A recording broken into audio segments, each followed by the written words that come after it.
Here we go. Ladies and gentlemen, boys and girls, NBs everywhere, welcome back to the stream where Keeping It Real goes right. Welcome back to Real Take Wrestling. We're going to be watching, we're going to be reacting to Friday Night Smackdown. It's a very special edition, if I may say so myself. Very special edition of Friday Night Smackdown tonight. WWE is supposedly paying tribute to one of professional wrestling's greatest, biggest, most impactful stars of all time, and also profound, unabashed, and unapologetic racist Hulk Hogan, who passed away yesterday at the age of 71. We're going to talk about it. We're going to talk about the show, and we're going to talk about Hogan. We're going to talk about Hogan. That's for damn sure. But first, guys, y'all already know. I see Eric Douglas in the chat. Do you watch TNA? From time to time, I do. I keep up with the storylines. But we'll talk about that in a second. David Poddan. Poddan would be a great name for a podcast, by the way. Anyway, David in the chat says, hello, brother. Hello to you too, David. Big show, big time, big news. Obviously, I went live yesterday talking about Hulk Hogan, the complex, needless to say, nature of his passing and why some people feel weird about it. Oh, I just dropped the mic. Don't drop the mic, people. But I spoke about that. I spoke about the need to talk about Hogan's legacy in the accurate way, if we're being honest. So I fixed the mic here. There we go. Mic fixed. Boom position. Boom. All Adam Cole edition. But I spoke very candidly, and I think in that I kind of lost my genuine feelings of the moment. And look, at the end of the day, people can talk. It's fine for people to have these feelings about Hulk Hogan, the way that Hogan coming down the arena made you feel as a kid.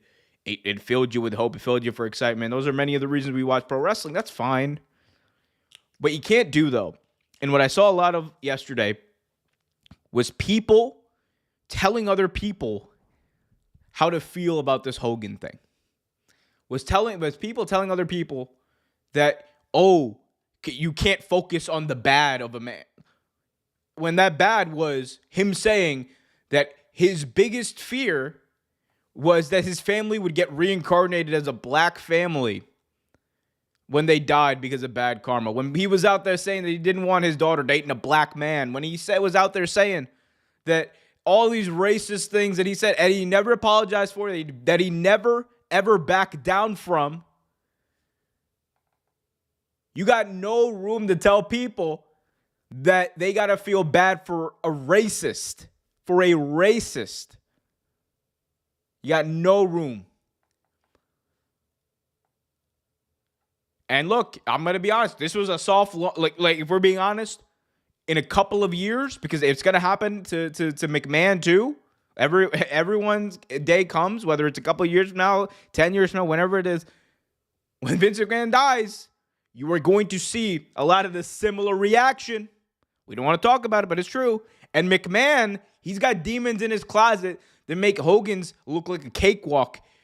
Obviously, Hogan's are still bad, but McMahon not only has the scandals of what we're currently talking about with him and Janelle Grant, him and the former employees, but then you have the Ring Boy scandal, which I do think, man, like if none of this other stuff has soured you on Vince at all, the Ring Boy stuff, if you look into it and you read into it, it is some of the most disgusting stuff you will ever see or hear. Like, in my opinion, is the worst scandal in professional wrestling history. But that's what we're doing. Friday Night Smackdown is kicking off live. I told y'all it was going to be a wild one, and it's going to be. They're playing The Den, Now, Forever, Together. Let's see what they do here. Then, Now, Forever, Together. By the way, guys, be sure to smash that thumbs up if you haven't already.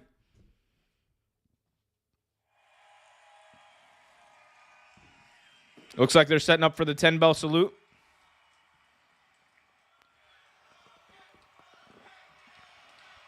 Everyone, all the superstars in the back are lined up at the entrance. Ladies and gentlemen, yesterday we lost one of the biggest and most globally recognized icons in the world. There's some low-key booing I hear. I don't know if that's just rumbling, but I hear some low-key booing from the crowd. Was fortunate enough to share the ring with. Oh, they got Karrion Kross front and center over there. The truth is, he captivated millions of people. Eric says, do I think the whole show will be a tribute? I think that there will be a significant tribute to Hogan tonight. There will be a significant tribute to Hulk Hogan tonight. Oh, Ted DiBiase, Mr. I defraud broke people out of their money. Mr. I defraud poor people, I should say, out of their money. Mr. I commit welfare fraud. Ted DiBiase, front and center for Hulk Hogan's tribute show. Couldn't have planned it any better, I guess. Help us honor him now as we give a 10-bell salute. Okay. So they're going to do a 10-bell salute to Hulk Hogan. And they're entitled to do that. It's like, what app are you watching on? I am watching on Netflix. You get a VPN? I got a VPN, and I watch all WWE stuff on Netflix. How did he get out of prison? Well, look, guys, look who the president is. That man was not going to prison, all right? Like, let's be honest. Brett Favre didn't go to prison. He's not going to prison. I think, like, I may be wrong. Junior, I think, may have gotten some sort of punishment for it. But I don't think Ted DiBiase Sr. actually, like, I don't think anything happened with him as far as, like, legal trouble goes. I think he was given, like, a slap on the wrist, if I'm not mistaken. So here we go. Actually, let's, we got this up, so let's pull it up here. So, okay. So here it is. On February 20th, on February 22nd, 2024, Ted's ex-agent opened up exclusive interview, thoughts on yeah, so he personally received $250,000 check from the family. Okay, so it looks like we were caught in the middle of it. It looks like nothing happened, man. Let us hear Triple H. That's what I'm not doing, bro. That's what I'm not doing. I'm not here for the glaze, bro. I'm not here for the glaze.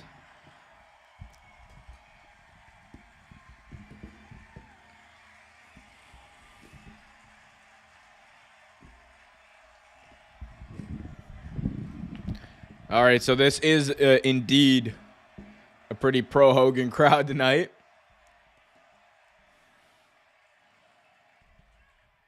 Oh, man, they're getting into it. That's crazy.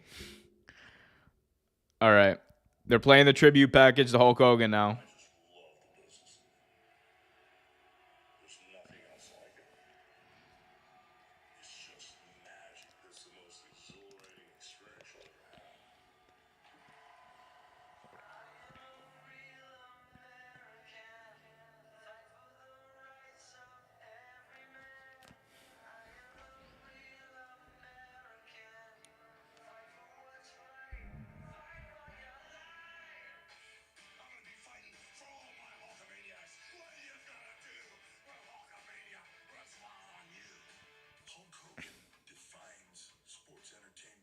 Oh, it's sports entertainment, not wrestling. Remember that, guys. It's sports entertainment. What we do here. Remember that.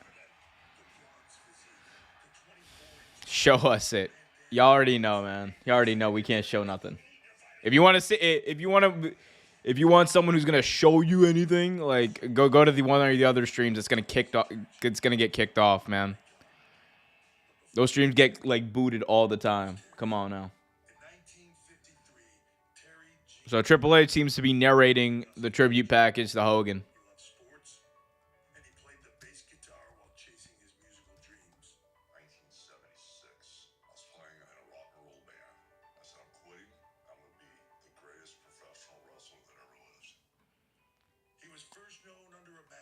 Super Destroyer in 1977. He made his WWE debut 1979. Hogan. You are looking at the new king of professional wrestling. The new king of. I mean, I guess they had that part right. I guess they had that part right. I want to watch Friday Night Smackdown. Well, go watch Friday Night Smackdown then. I don't know what you want to hear, man. This is a reaction stream. This is a reaction stream. January 23rd, 1984, the day Hulkamania was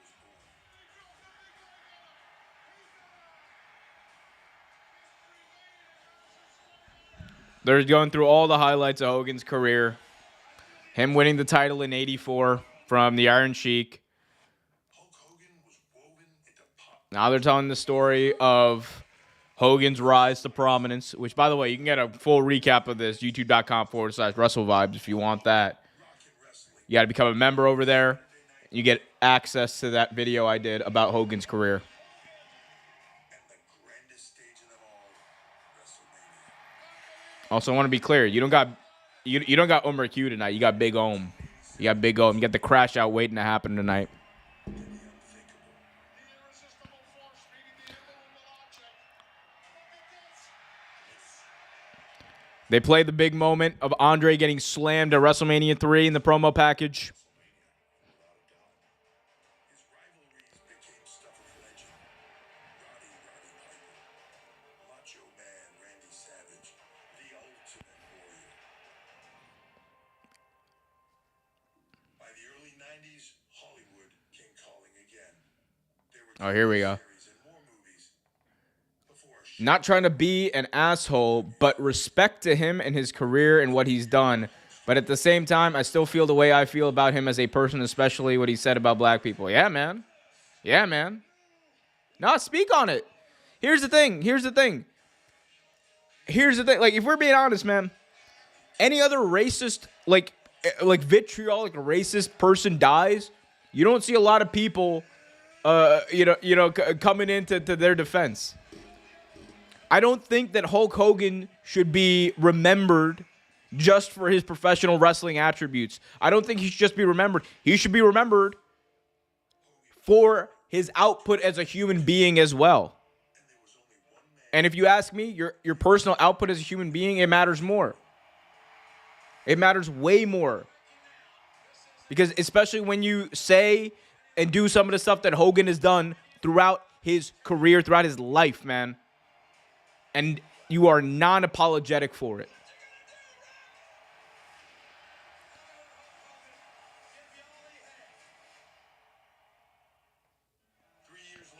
Like, let's be honest, let's keep it a buck.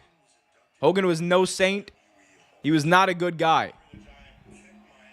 And he proved that. He doubled, tripled down in the last year of his life. Let's be honest about it. Let's talk about it. In the years that followed, Hogan never left the spotlight. Across decades and so many changes to the business. I never knew 30 years later I would have a love affair with the maniacs of Madison Square Garden in this town like I have. And somehow, Think about it. Grizzly Smith, Chris Benoit probably have done a lot for professional wrestling. What have they done what they did, is unforgivable and despicable. Yeah. And look, I'm not trying to compare the situations. I think obviously there's like different types of evil and bad, right? But you don't see us over here like when Chris Benoit comes up, we're not talking about his career in a vacuum like that. You know? 24th, 2025. With Hogan, it's the personal output. Personal output matters, man. That's what it's all about. At the end of the day, what you put out into this world is what you're going to be remembered for. But Hulkamania will live forever. You develop a love I'm not saying that people can't feel some type of way about Hogan in their childhood or whatever. No. something that you can never lose. But you can't change but you cannot change what he did. You can't change the way people feel about him, especially given the things that he said and did. When you get a dose of Hulkamania, it is the ultimate natural high. You can't shake. It's something that makes you shake in your seat. And it's something that you can't beat, Daddy. And Hulkamania will live forever. Gone but not forgotten, the All right, so we got American Bitch Made over here. Get over it. Yeah, dog, why don't you get the fuck out of this chat?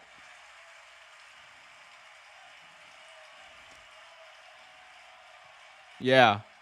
Fuck out of here, bro. Miss me with that.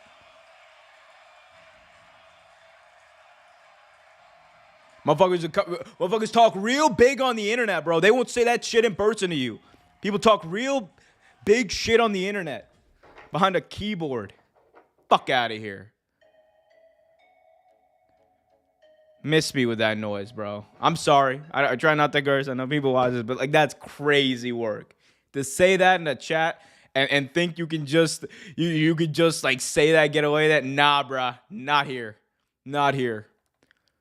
Wild. And again, like these dudes will say that behind the keyboard. I'm on the internet. I'm protected. Yeah, bro. You're not saying that in my chat. You're not saying that here. American made. Nah, bro. I'm American made. What you mean? I'm American made. America. USA. Out of here, bro.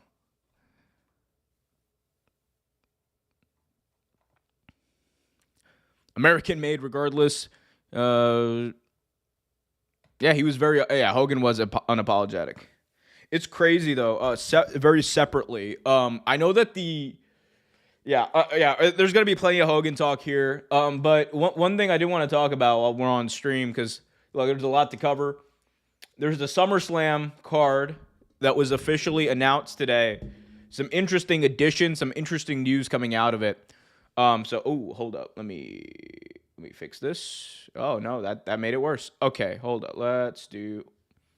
Shout out to Sean Ross Sapp. Can we? Okay, I think I might just have to zoom out then from this. Give me a sec. But so WWE, while I adjust this, they put together the SummerSlam official card, and it includes like the actual matches, what's going to be on what night, and etc. And that was released earlier today. So while I adjust this, let me just switch over. So here it is. This is SummerSlam Saturday. They got Raquel Rodriguez, Roxanne Perez versus Alexa Bliss and Charlotte Flair for the WWE Women's Tag Team titles. Gunther versus CM Punk. Randy Orton and Jelly Roll versus Drew McIntyre and Logan Paul. A match that everyone I know, including myself, definitely want to see.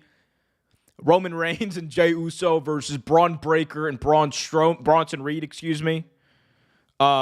You also have Tiffany Stratton versus Jade Cargill. Sami Zayn versus Karrion Kross. Closing out SummerSlam Saturday. Look, if we're being honest, there's two big matches on this card that I care about personally. And it is the women's tag team match and Gunther versus CM Punk. I know people are going to be like, not Roman Reigns and Jey Uso versus Braun Breaker and Bronson Reed, Braun Squared? No. That's what I don't care about. Because this match should have been Braun Breaker versus Roman Reigns. It is not, which means we're probably not going to get that match until like Royal Rumble or WrestleMania. So that's not great with me. Anyway, but that is what it is, I guess. Anywho, let me hide that real quick. Don't want y'all to see my messages. What else we got? Oh man, yeah, there we go. So then we also have the Night 2 matches. Dominic Mysterio, AJ Styles, John Cena versus Cody Rhodes. Solo Sikoa, Jacob Fatu. Lyra Valkyria versus Becky Lynch. Naomi, Io Sky, and Rhea Ripley. Three-way for the Women's World Championship. That is going to be a main event banger. That is going to be a main event caliber night. That is why you'd want to order this pay-per-view. Or I guess you'd want to order this pay-per-view. Everyone's going to have this pay-per-view already. Oh, here we go. SmackDown's back on, folks. We'll talk more about the SummerSlam stuff, but SmackDown is back on. And out comes Jelly Roll. What's up, Ryan Davis? Yes, Jelly Roll is in a match with Logan Paul. And unfortunately, I think we're about to see Jelly something. We're about to see some jelly on the screen. It's going to be crazy. All jelly, no PB. J, all PB. Jimmy Hart has found the fountain of youth. I didn't even see Jimmy Hart out there. I didn't even see Jimmy Hart, Daddy. Hope you're doing all right, Ryan. All right, we got Logan Paul. Japan's favorite tourist.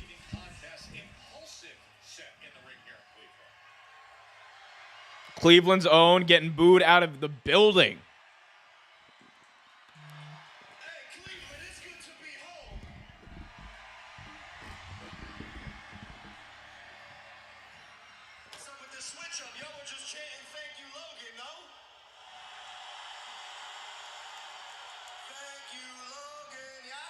Nah, ain't nobody thanking Logan, bro.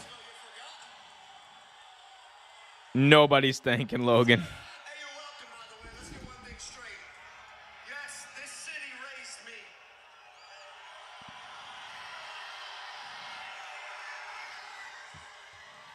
But this city did not make me. It's the first time I watched SmackDown in years. I probably won't watch long. Yeah, I mean, that's why I got the stream going, for the people who don't want to watch SmackDown. What you're all thinking, oh, Logan's from Cleveland. Look at him. He's on the stage. He's in the ring. He's just like us. False. You and I have nothing in common. Logan is not a good promo. I want to make that abundantly clear. Logan Paul is not a good promo. Made it out. In the ring, undeniable. But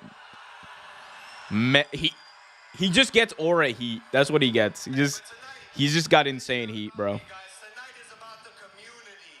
I'm giving back tonight. Because Oh, dear. tonight I'm giving Cleveland a once-in-a-lifetime opportunity to see a special edition of Impulsive TV Live. What? Oh, bro, ain't nobody want to listen to your whack podcast on WWE. That's not why we watch. Made a mockery of our business on Jimmy Kimmel Live. That is true. Jelly Roll did put him through a table on Jimmy Kimmel, which was wild. That Kentucky Fried Convict, what a real host looks like. I'm gonna show him. Kentucky Fried Convict is crazy, though. Cause Jelly Roll, I got news for you. What the hell? Who's this? Okay, apparently this is Jelly Roll's music. Dog, I deadass thought this was like... I heard that. I thought it was Jimmy Hart's song. Tutti Frutti? Go Rudy. I thought, oh my God, what is this music? What music? It's burning my ears.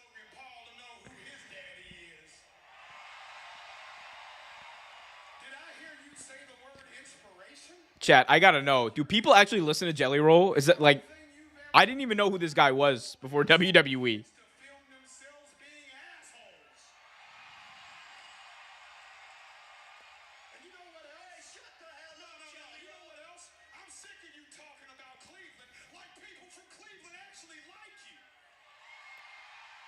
Is... Logan, I am more Cleveland. Jelly Roll. I think you're confused, brother. I know you can't read. This says Hey, yo. I know you can't read is crazy. and show some respect. Yo. Logan Paul. Bro, Logan Paul relentless right now. That's wild. One thing crystal clear, Jelly Roll.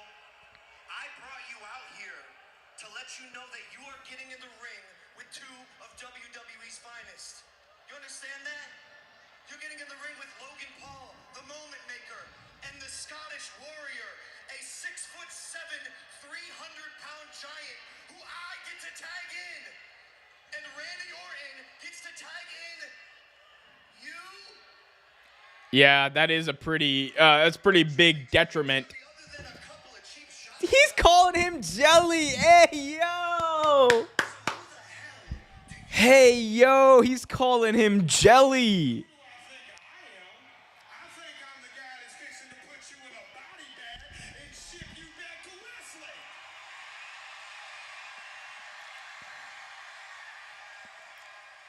Yo, I cannot take this. What is happening? Yo, Kenny Omega was right. You ain't never had a struggle in your life.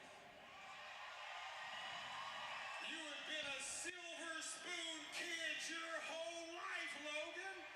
This is about Jelly Roll. I've heard about him, but that's about it. I know he did some courtroom stuff about being a drug addict or some weird. Yeah, I don't know. The first time I ever heard about Jelly Roll was on WWE. Like, you just brought out. I was like, am I supposed to know who this is? High school jocks like you. Did you know? I'm sorry, high school jocks like Logan.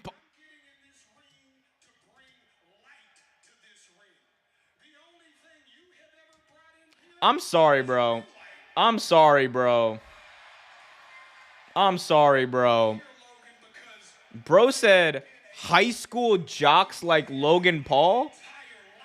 Bro, Logan Paul looked like a nerd, bro. I ain't gonna lie, bro. Like, what are we? What? High school jock. High school jock is crazy. And you made fun of my story, but my story has inspired millions and millions of rednecks around the world. Yo, Logan Paul is cooking him right now. To talk to me crazy when we know in your heart and soul you are soft as Charmin and You are soft as Charmin. I'm. peddling punk ass bitch. Bro, who's writing this shit? You soft as Charmin is a what? Okay, look. There's been some zingers in this. Where did Drew McIntyre come from? Where the hell did Drew McIntyre just... Bro, Drew McIntyre just spawned. Drew McIntyre just spawned out of nowhere. Where did he even come from? I want you to know you have made a really big mistake if you think I came here alone tonight, boys. I hear voices in my head, they counsel me, they understand. This is wild. What is... Did we just... Hey, yo, I don't know. I don't know what's going on. Ryan, this is... Yeah, I don't know, Ryan. I don't know. What is this? I'm now remembering why I don't watch SmackDown anymore. I'm now remembering why I don't watch SmackDown anymore. Because you get like Jelly Bean and Logan Paul. And whatever this is, yo. Like, Drew McIntyre, literally, there was no entrance, nothing. He just spawned. He was in the ring.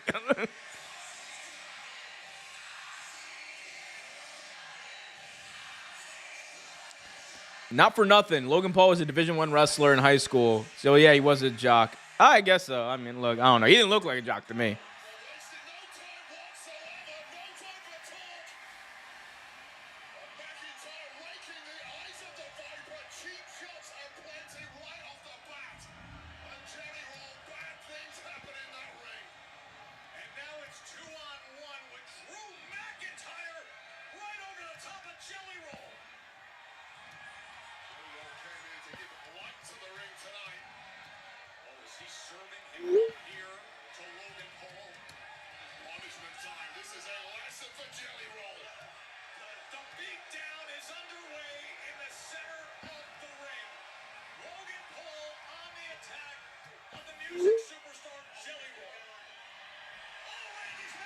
Where the hell did... Randy just respawned again. What the hell? They got rid of him and he respawned.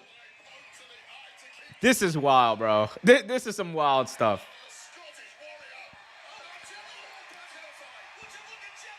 Look at Jelly.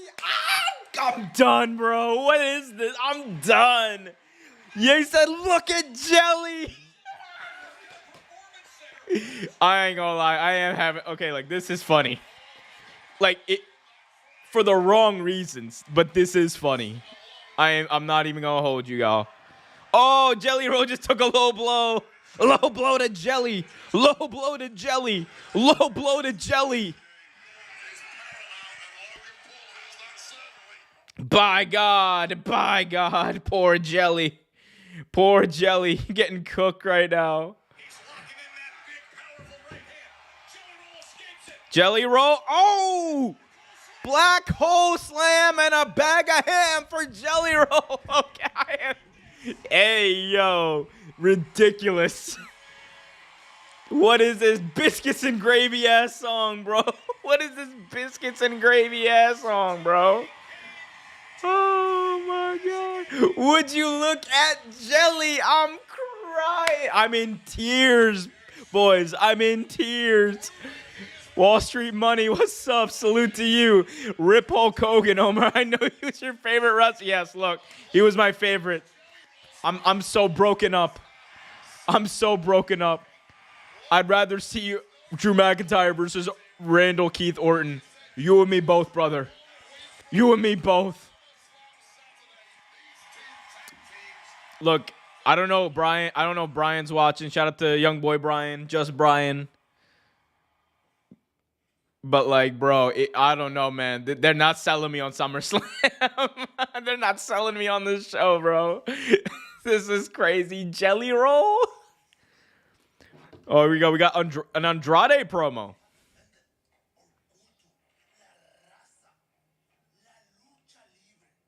Yo, top hat Andrade. My boy's got the white top hat on. Yo, look, you know what? Hey, man, look. Hey, look. Andrade getting a prime spot on TV. Okay, Triple H, you have my attention. You have my attention again.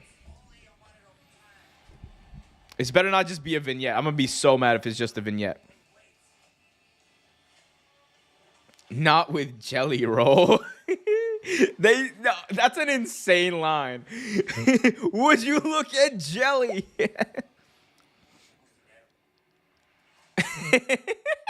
Yo, they cooking Brian in the chat.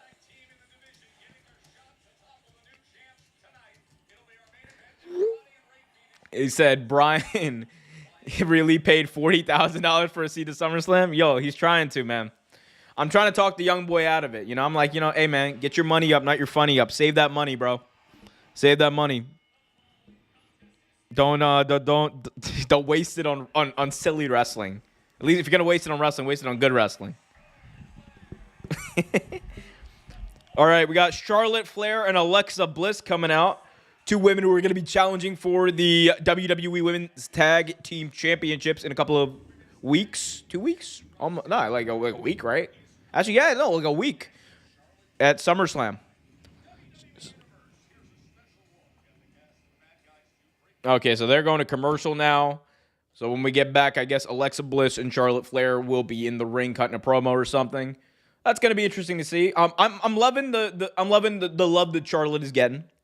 I'm liking it.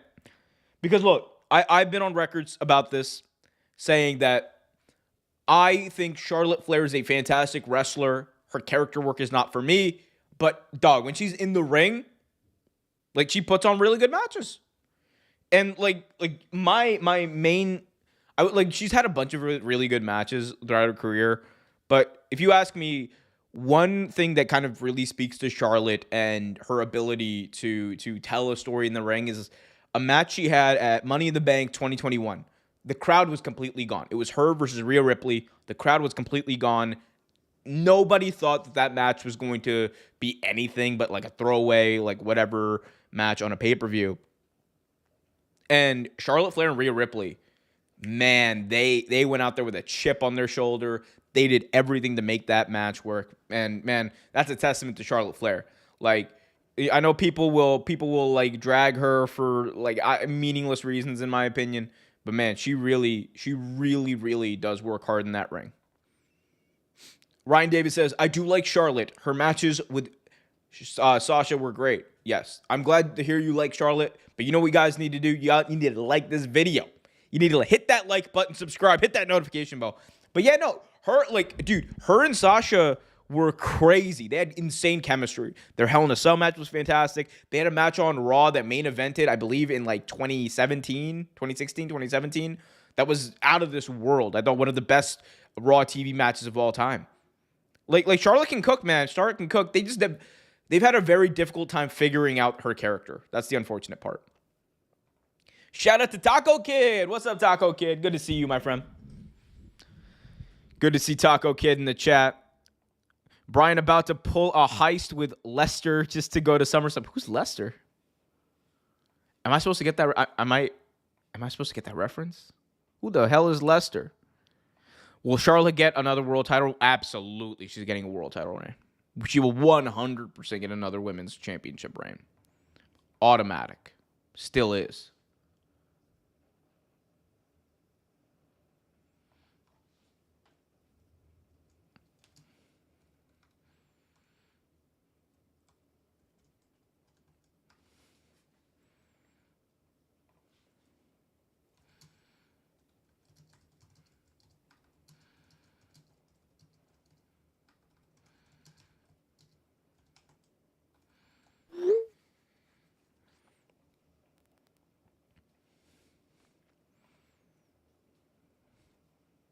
Yeah.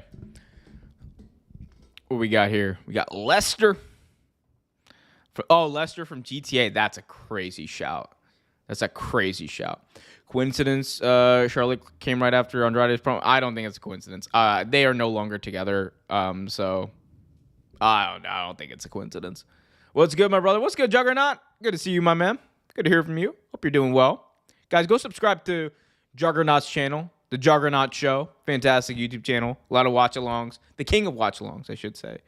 I think he does like a watch-along for basically every show. But shout out to Juggernaut, man. Hopefully you're doing good, brother. Fuck the Chiefs, though. The Chiefs are who I don't care about.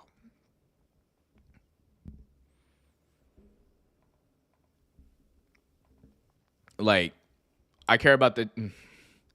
I don't care about the Chiefs. This is who we don't care about. They ain't winning nothing again. All right, their era is cooked. They're done. No more championships. It's the Ravens era. All right. Shout out to Baltimore. Shout out to Lamar Jackson, the uncrowned MVP. Should have won the MVP last year. We're not going to talk about that right now, but he should have won the MVP last year.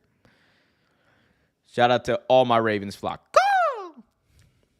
Triple H, the game. Yes, I'm the game. I'm the game, and today we're going to pay tribute to a racist, because that's what we do here. That's what they're doing. Even though it ain't going to happen, I hope Phoenix and Andrade will win the tag team titles tonight, because Wyatt 6 are trash. Yeah, I am kind of out on the Wyatt 6. I'm going to SmackDown in Chicago on September 5th. That's dope, bro.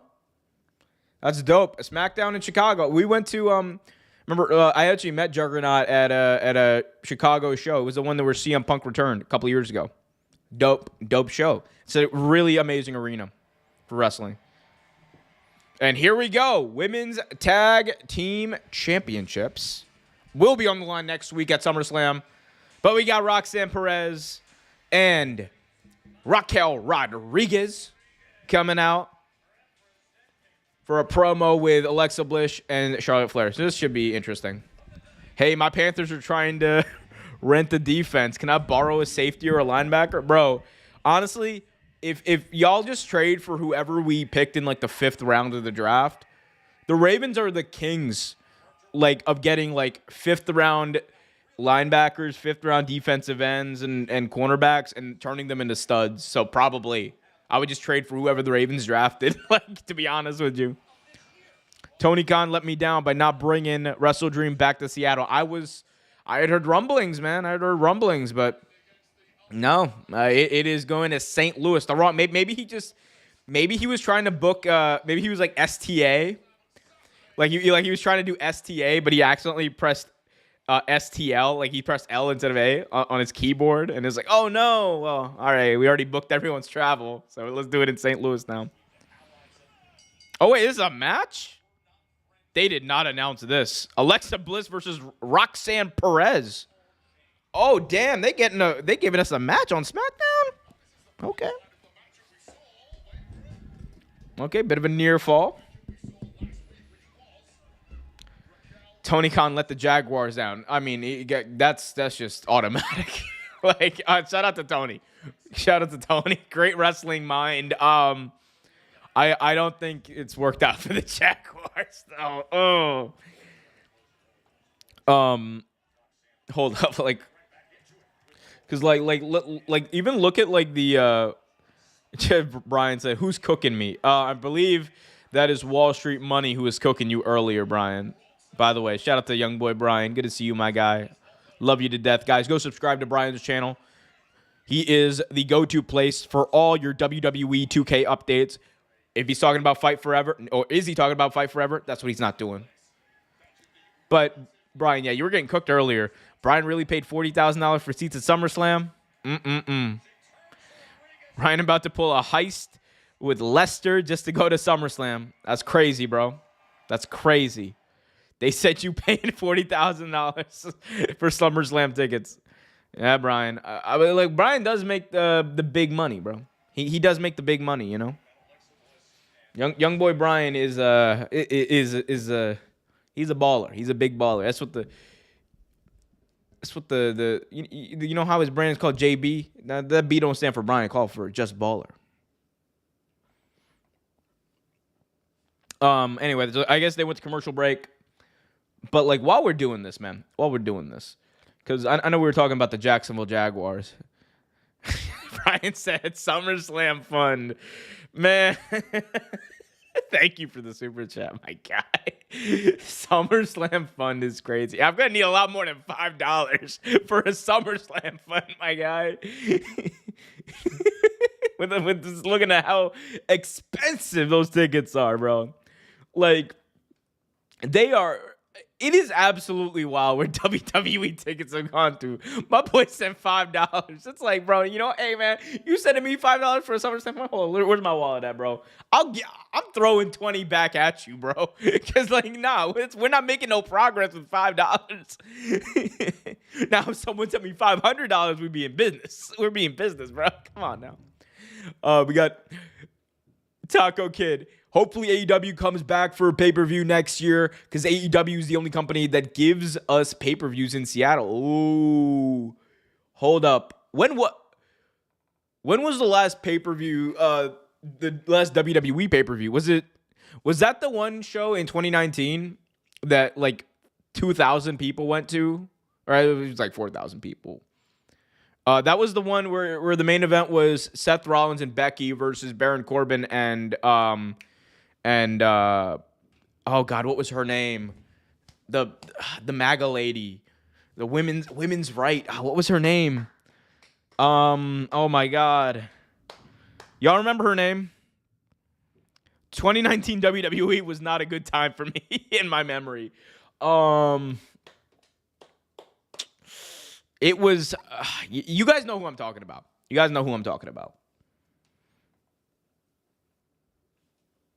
It's in 2019, bro. See. It was that show. All right, hold up. It was 2019 WWE Tacoma Dome show. Okay, it was Stomping Grounds. Wow, yes, a name synonymous with illustrious pay-per-view history. So it was Seth Rollins. Oh, it was Baron Corbin, Lacey Evans. Okay, so it wasn't the tag team match. This was a no disqualification match. So that's why they were in the ring. Okay. So it was no DQ, Lacey Evans. That was the MAGA lady I was talking about. Bro really sent me $2. Bro, I'm about to super gift you like $20 like back, bro. This is like we're not doing nothing. We're not making no progress here. Ryan Davis saying Boston? That's what we're not doing. As you know, I will be in Boston. I will be in Boston for Cena's last match. I'm not going to miss that. I will be in Boston in December for Cena's last match. Those tickets are going to... I will actually have to take out like a loan. I'll have to take a second lien on my house to afford those tickets. It's going to be Mania level. Mania level bankruptcy. All right, we got Roxanne Perez, Alexa Bliss. Oh, Alexa Bliss slapping the ever-living crap. Nice job. Yo, Alexa Bliss has a very underrated missile drop kick. It's crazy. It's been so long since Alexa Bliss has like consistently wrestled on WWE TV. You forget how good she was, man.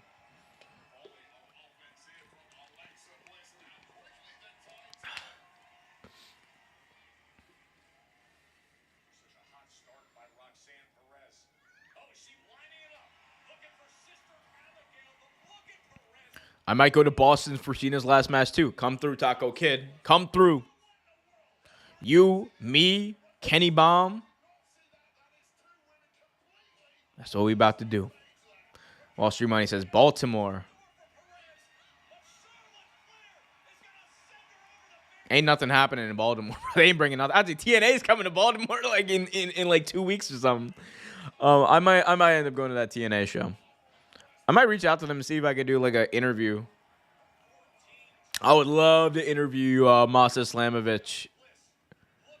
I would love to interview Masha Slamovich.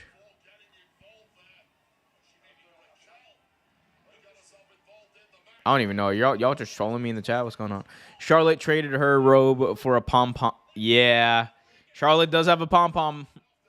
She's cheering on her girl. Let her... Hey, man, let her cheer on her tag team partner. Let her cook. Let Charlotte cook. Let Charlotte cook.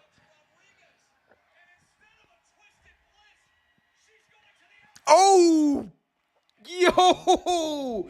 Alexa Bliss just did a twisted bliss to the outside off the top rope down Raquel Rodriguez, which means she is going to lose this match. Because Roxanne's going to roll her up. 1, 2, foot on the rope. 3. Easy. I'm Nostradamus for professional wrestling, people. What do y'all want?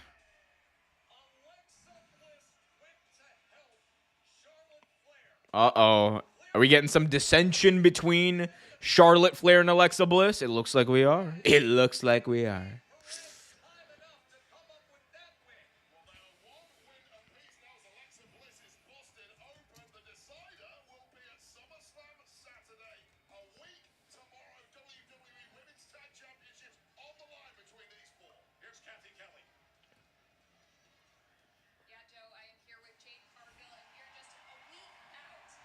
Jade Cargill competing for the Women's World Championship next week at SummerSlam. Tell me, how are you feeling? Kathy, I've gone through something that was supposed to take me out. And here I am as your queen of the ring. Next week at SummerSlam, I'm going to show them all why I am a natural-born champion. Jade, thank you so much. She is just radiating confidence, Joe. Why are you talking like, look, he's the president. And he just did something insane. Check the chat, Brian. Check the chat. Oh, no, it's a funny voice, man. What do you want? Rodriguez looked like, hey, come on now. Come on now. Don't start crashing out in the chat. Come on. Yo, Chelsea Green has been making the rounds, bro. He was doing. Chelsea Green is like just interrupted Jade Cargill, but she's been making around. She did an interview yesterday for like CBS about Hogan. Oh, here we go. Chelsea Green turns around. Jade Cargill misses a shot right to the face. Oh gosh.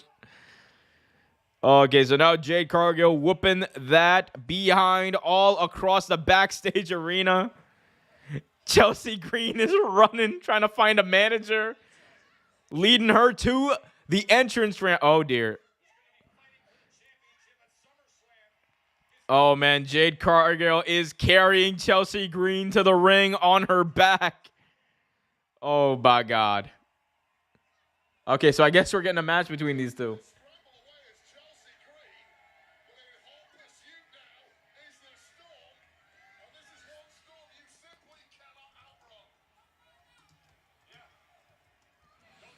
Oh, man. Jade Cargill throwing her behind in the ring. Here we go. We're getting the match, I guess. All right.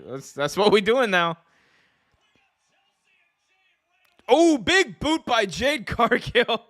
Yo, Chelsea Green took that like a champ, though. Shout out to Chelsea Green.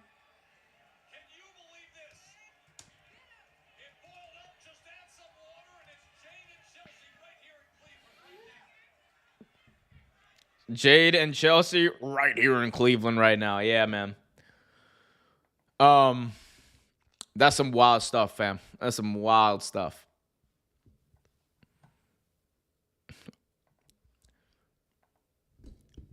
Anyway.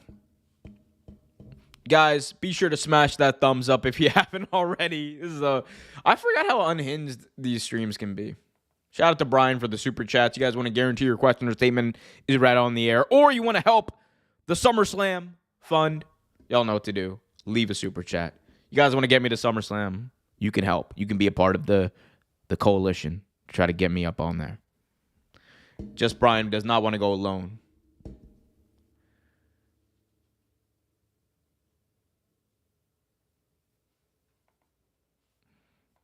My man said for show. Cowboys versus Eagles. Who you got? Bro, Eagles. What are we talking about? What are we talking about? The Cowboys? Come on, bro. Let's keep it a buck. The Cowboys are a booty.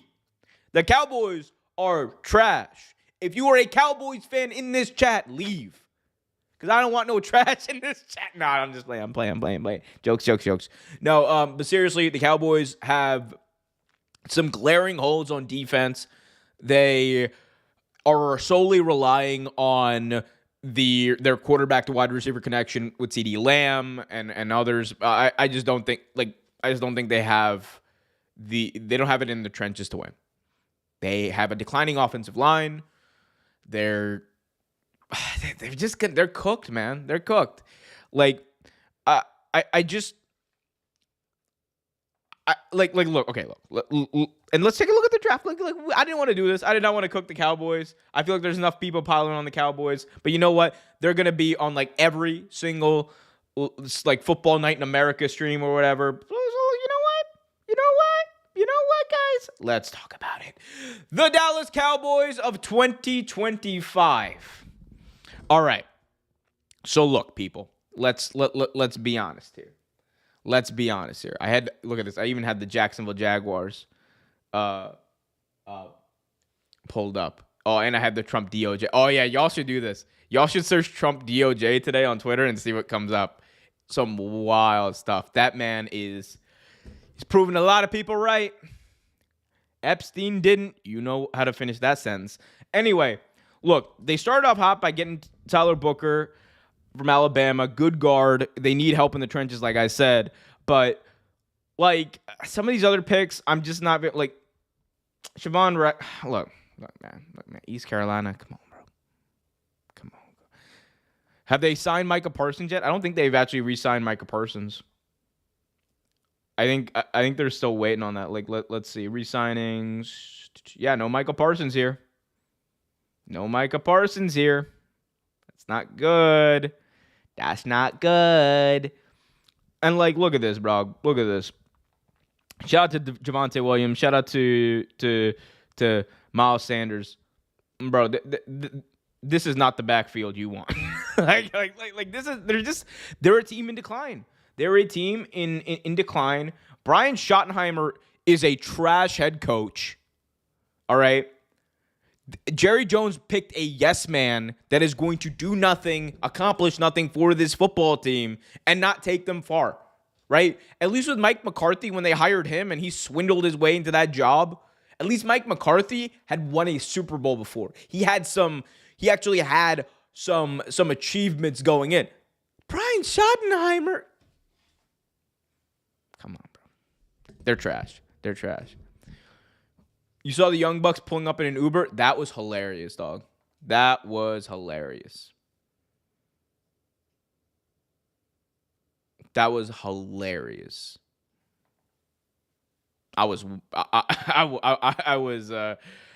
loved like the Young Bucks going full on like a broke Corbin. I'm with it. All right. We're back live with WWE Friday Night Smackdown. This match between Chelsea Green and Jade Cargill is still going on for some reason. I don't understand why Jade hasn't just like hit her with a jaded. And right as I say that, jaded. 1, 2, 3. Shout out to Jade, man.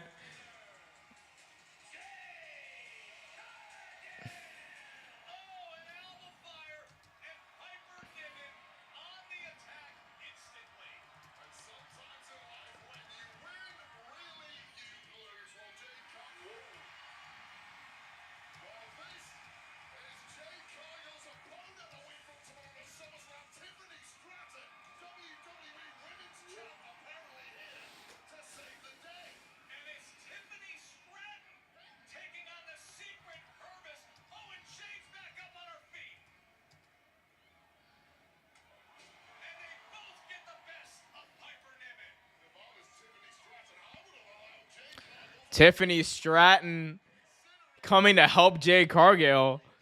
And Jade takes the belt away from Stratton and puts it over her shoulder. Is this a sign of things to come, JR? Or no, it's like, by God, King, is this a sign of things to come? Are we going to get this on Sunday? Yo, JR, man. Shout out to JR. There was nothing like peak 19, like Attitude Era JR is the best commentator, man. Because he was just in full sell mode all the time. Like, that's why JR is the GOAT. Like, these guys just like, oh my God, Jade Cargill having the WWE Women's World Championship over her shoulder. Wonder what Tiffany Stratton thinks about that. MetLife Stadium, WWE party of the summer. Like it's just they just be saying stuff, bro. JR knew how to do it. JR had the sauce. Shout out to JR. Oh, backstage segment between Charlotte Flair and Alexa Bliss talking about the miscommunication they had. It's okay, but thanks for being cool about it. Why wouldn't I be? I mean, we're partners, aren't we? You're gonna say friends. No, those are partners. Maybe after we become champions at SummerSlam. Think about it.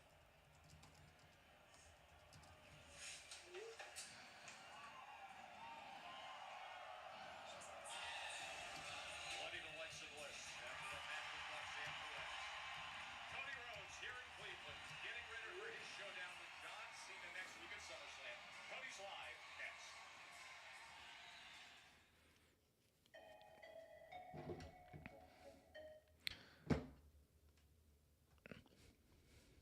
Why would Tiffany Stratton help Jade Cargill? Look, this is the WWE. It's the biggest party of the summer. You gotta help your opponent. I don't know. Oh man, Brian is yeeting all over himself right now. My boy Brian, he saw Cody Rhodes, 2-time champion Cody Rhodes, he's like coming out big nut. Hey, yo. Hey, nah, man, it's okay. That's me if Bryan Danielson comes out. I ain't even gonna lie, bro. I'm not even gonna lie, bro. Bryan Danielson, I saw Bryan Danielson in person once. Guys, I haven't told this story. Let me tell the story. Ironically, I was in Seattle for this. I went backstage for the AEW Wrestle Dream press conference. The longest AEW press conference to this day. And we didn't know who was gonna come out. We were just doing it as they come. Bryan Danielson walks out, and I am immediately starstruck. And like it was like had I like opened my mouth, it straight up would have been like a y'all remember that episode of SpongeBob where they went to the jellyfish convention and SpongeBob and like the dude Kevin was there, the pickle, and SpongeBob just goes, "Hi, Kevin." That would have been me. That would have been me had I opened my mouth, bro. So I get you, Brian, bro. I get you, Brian. You keep yeeting all over yourself, bro. Keep yeeting. You told us this. Going from one atom to another a billion times. Okay, look, I've told you this a billion times. I'm talking for the new people. Okay, calm down. Omar, you look like yeah. You know what? Maybe that's the aesthetic Big Om is going for right now. That's the aesthetic Big Om is going for right now.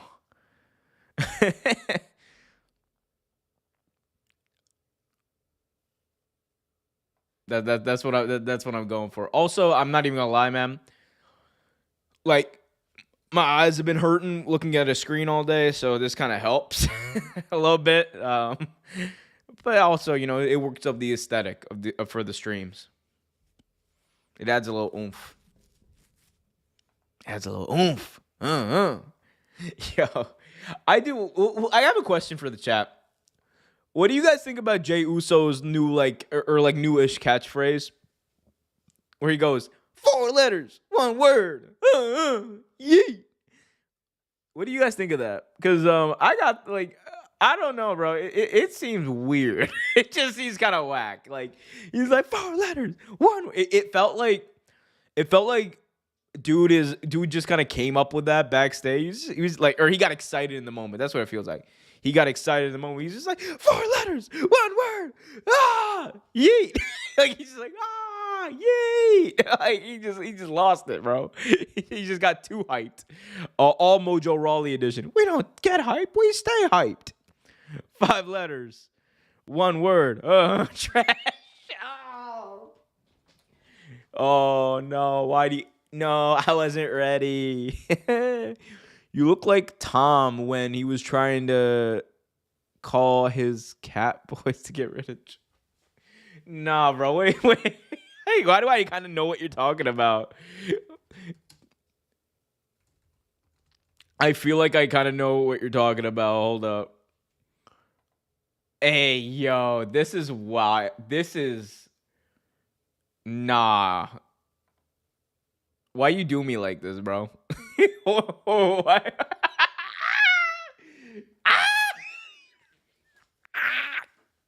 Hey, yo. Hey, yo, nah, this is Brian right here. Shout out to young boy Brian. This is Brian right here. Hold up. So no. We'll just go through and start doing the KTR crew real quick.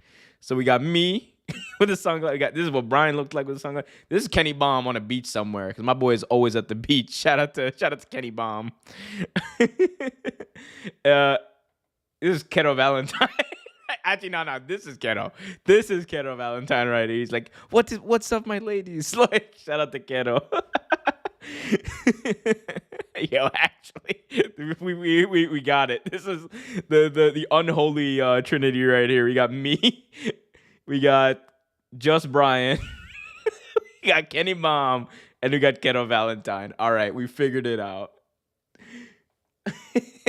Hey, yo.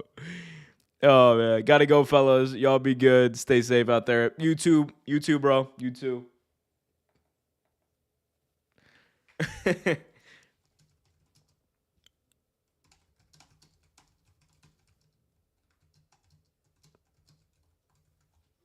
All right, we got Cody Rhodes, the American Nightmare, coming out. Cody, be careful what you say in this promo, bro. Be very careful what you say in this promo, my guy. We do not need another Cody Rhodes solves racism promo moment. We don't need that, bro. We don't need that. Nah, just Brian. I mean, look, hey, bro. I call it like I see it. It's a little Brian right now. That's a little Brian right there. That's my boy. Shout out to my boy Brian, bro. Do not physically compete at SummerSlam. Cody, thank you so much. I appreciate you. You're going to get that rematch. Good night, San Antonio. Well, thankfully for Planet Earth, Cody saw things a little differently. Jumping Cena in the R-way before Cena turned things around only for Cody to get back on top and finally pull the trigger before dumping the carcass of Cena through a table, leaving him in a heap. Check the fine print at SummerSlam. I love how people actually read into this like Cody Cena thing. Like Cody's gonna turn heel. He's not turning heel, dude. The story they're trying to tell is Cody Rhodes finding his edge. That's it. They're trying to give his character some edge because he looked like a dude who got his lunch money stolen and did nothing about it at WrestleMania because he went to hit Cena with the title and then he puts his arms down like a big geek. So what they're doing now is showing that Cody is not going to make that same mistake. He's going to hit Cena this time. And it's not because he's a heel. It's because he as a character understands he's got to do what he's got to do to win. Like, I think people, like, WWE booking is not that complex, bro. WWE booking is not that complex. People want to read into it. Triple H is not, like, going to tell these, like, three-dimensional stories and all that. He lives for moments. Moments and slow burn stories. This Cody slow thing has been a slow burn story. Don't work yourself into thinking Cody's going to turn heel. It's not happening. It's not happening at least for another year. Put money on it. Put money on it right now, people. Put money on it. Anyway, Cody's talking. Oh, dear. Oh, dear. Oh, dear. Oh, Cody's solving racism again, folks. Oh, my God. So as someone who gets to stand here and superstar. He was the original, and I just want to take a moment to say thank you, Hulk Hogan. Oh dear. Oh man. There goes that man again. Cleveland. Cody solving racism again, folks. It happened. And then there's what's going to happen at SummerSlam. We're not talking about virtue. We're not talking about victory. We're talking about Homelander Cody. Oh man, we're getting violence at SummerSlam. All right, Cody. I'm down with it. the right thing. Last week, John Cena saw that. He'll get plenty more at MetLife Stadium. But here's the tricky thing. Cody's cadence is crazy. I don't want to wrestle this John Cena. I don't want to fight a guy who didn't even want this match in the first place. I don't want to fight a guy who's counting the days until he's out the door. No, at SummerSlam, I want to fight the real John Cena. What does that even mean at this point, Cody? Because if I'm going to stand What does that even mean? and own it, I need to know that I can go through the very best. And the title that John Cena has, it's the biggest title in our game. It means he is the very best. This isn't about nostalgia. This isn't about headlines. This is about a once-in-a-generation superstar, someone who redefined what it is to be a pro wrestler. So John Cena, if this is your last SummerSlam, come like it is your first. I want you. Yes, Cody does. Yeah, that's every Cody promo. I want you to do this. I want you to do that. And I at SummerSlam will achieve the dream of my fathers and do everything that was bestowed upon me. Like he's just saying. Like this is every Cody promo, man. Like he's just saying, I am going to bestow the things about my father. Yeet. I love Cody, but bro, I'm so sick of this promo style, man. No tag team titles on the pay-per-view again? Bro, come on. Come on now. We don't care about tag team wrestling over in the Fed. Come on. Leave that to AEW. Those jobbers in Jacksonville. Wait. Jelly Rovers and Big Boom AJ. Let me cook. You know what, man? Sign me up. Why not? Let's run it back. Let's do it. Let's do it, baby. Let's do it. The reason for wanting that fight against the real John Cena is because I need to know. I need to know that this story that we have all been part of is not just fantasy, is not just legacy. Curvin says, time for a haircut, brother. You're telling me. I know. Look. I know what it is. Look. I have a very stressful job, guys. I don't have much time during the week for stuff. Weekends are my time.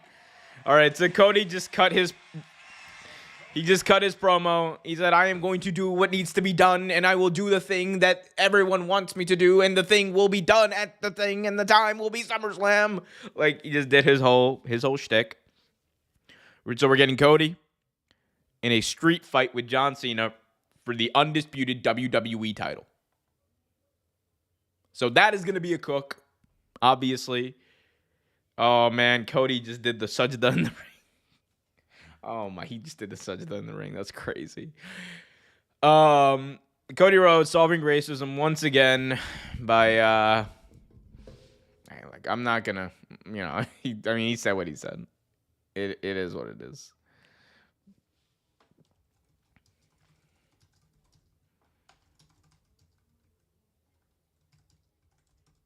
Oh, we got... Oh, man. Okay, so we got the Tongans and Solo Sikoa.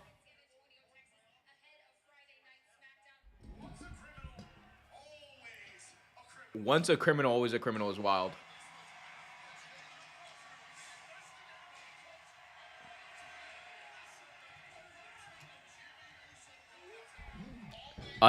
Bro said another ad. I don't think I think I might not be getting ads or this ad because I'm using the VPN right now. I swear to God, if the match is sponsored by a Street Fight, yo, that'd be wild if it's sponsored by Street Fighter the movie.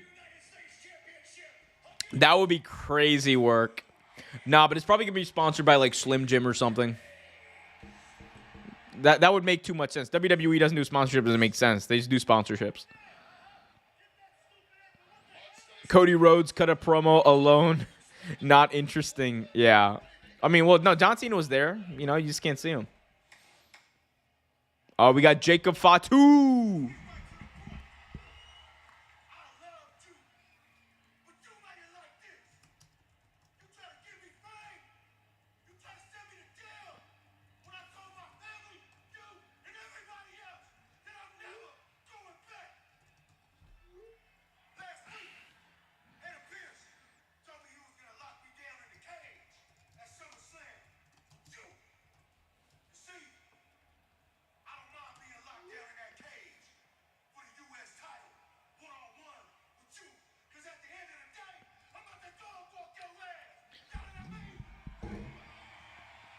What the hell is The Miz doing there interrupting Jacob Fatu? Oh, dear. Oh, dear. Kervin says, what is your goal in life? You want me to be... I mean, my goal in life right now is to make it past this stream. Make it through the rest of SmackDown. After that, it will be to take a nap. And then after that, yeah, I don't know. Do something fun this weekend.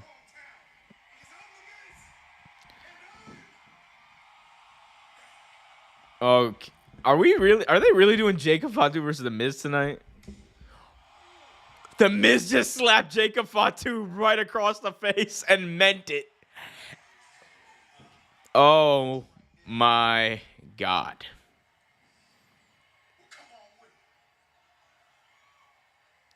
Yo, The Miz is stupid, bro. That is stupid. Slapping Jacob Fatu. They're gonna have a match. I'm crying. The Miz is the biggest idiot in the history of professional wrestling for that. He's about to get that ass whooped. Oh my God. Oh my God. Oh my God.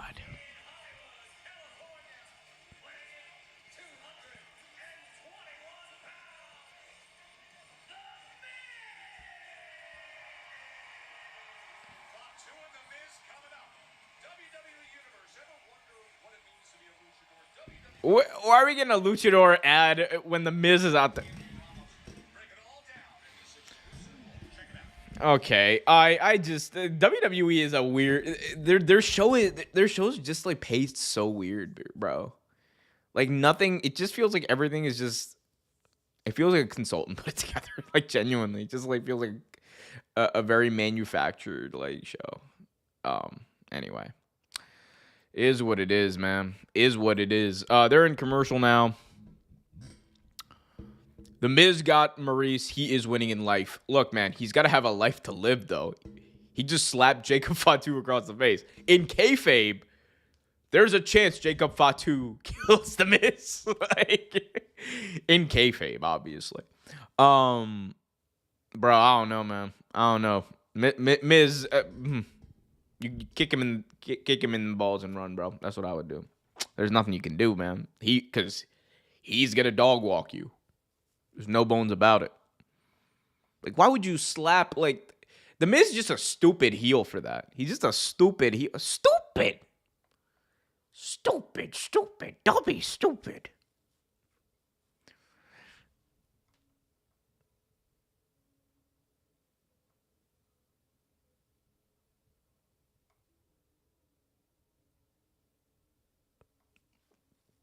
I don't know, man.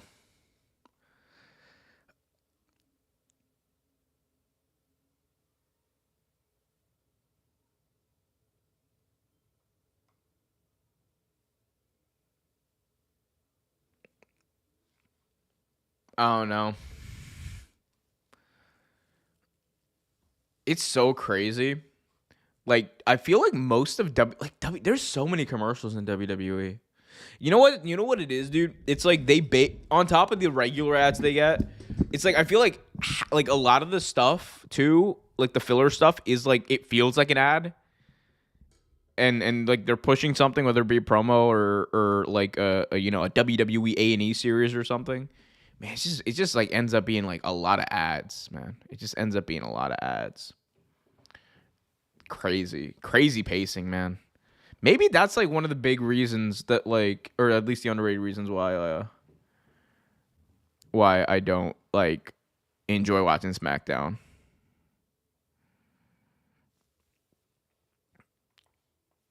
Because it just feels like everything's an ad, dog.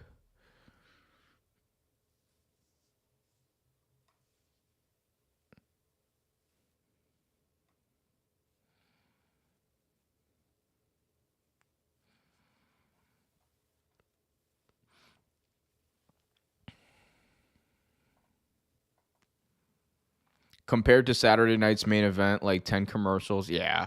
We got, you know what was wild about Saturday night's main event watching it? Cause like, so Kenny and I went to All In, right? And then we walked back to our hotel. And we get back like right at the end of Saturday night's main event. And I put it on. We're watching the end of the Goldberg match. Goldberg gets pinned. They do the thing where he has the mic in his hand. He starts cutting. And I look at my watch, or I look at the time, and I'm like, oh, they got to go home. And they cut right in the middle of Goldberg's thing. And I'm like, wait a minute. They had like a minute or two here. What's going on? They do a commercial, and then they come back. They did not just interrupt Bill Goldberg's retirement speech for the end of the show. They interrupted it for a commercial. Nasty work.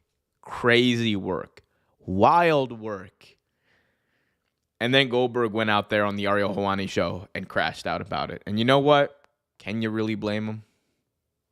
Maybe a little bit. He should have known what he was getting into. That's just WWE right now. But I'm telling you this, man. You know who's not going to get their mic cut? You know who's not going to get their promo interrupted? John Cena. Let's talk about it. People don't want to talk about it, but let's talk about it. And if you think he's not, you got another thing coming.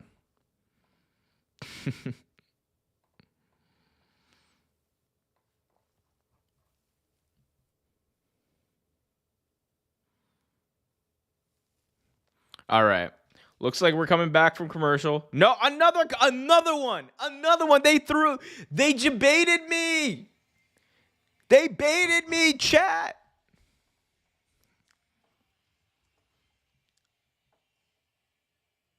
Bro.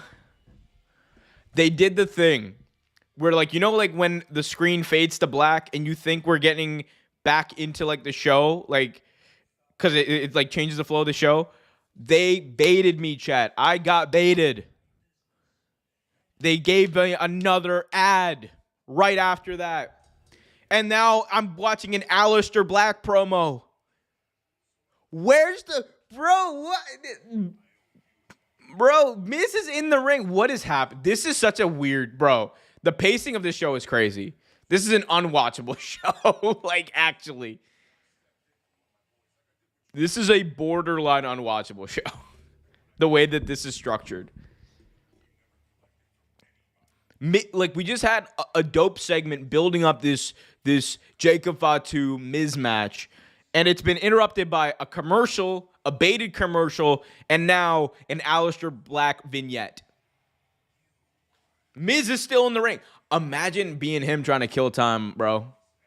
My boy's killing all the time. He's like, Cleveland, I love you. I'm awesome. You're awesome. We're all awesome together. Let's be awesome. Everything is awesome. Everything is cool when you're part of the land. Oh, no, bro. Remember when people said Triple H cook? Yeah, I mean, I was one of those people, man. I was one of those people.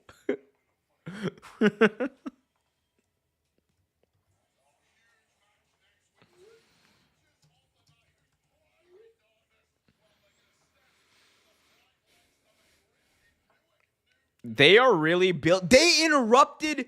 Wait, no. They played that vignette to build up a match for next week on SmackDown. I'm crying, bro. I don't understand this at all. I don't understand. This is a badly paced show. This is a badly paced show.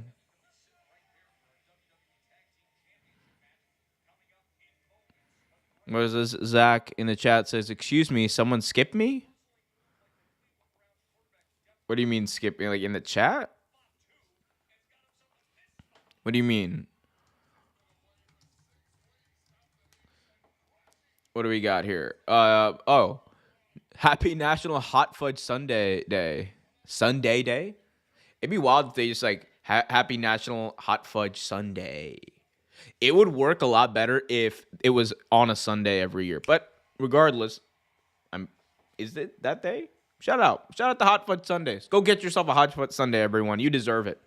You deserve it. You deserve it.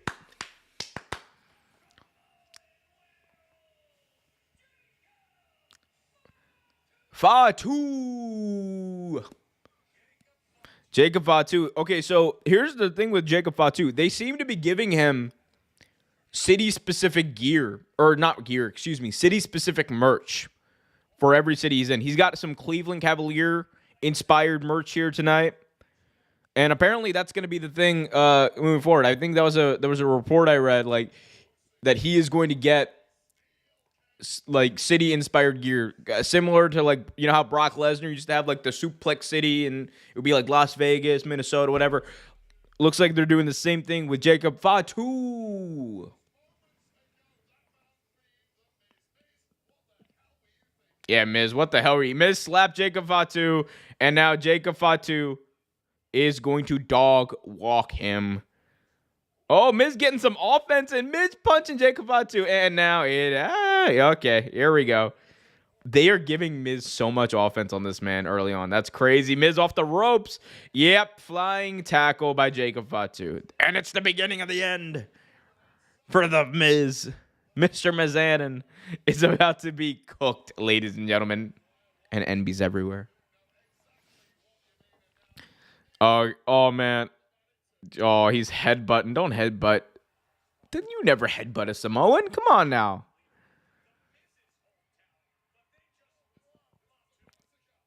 Oh! Fatu misses the flying bum tackle into the corner. Wait. I'm so confused. Who's the babyface? Who's the heel? I'm saying, like they have confused the crowd. Who's, like, the Miz is, like, playing the babyface role here. He's the hometown hero. Like, what's going on? Like, this makes no sense. Kerwin Abreu. Abreu? Kevin. Have I just been saying Kerwin? I'm sorry. Kerwin White is, oh my God, that's a crazy shout. Anyway, Kevin in the chat. Are we getting okay, I'll get to this in a second. They are playing Solo Sikoa's song.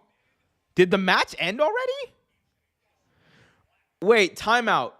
We are getting a run-in the middle of a match with entrance music and pyro.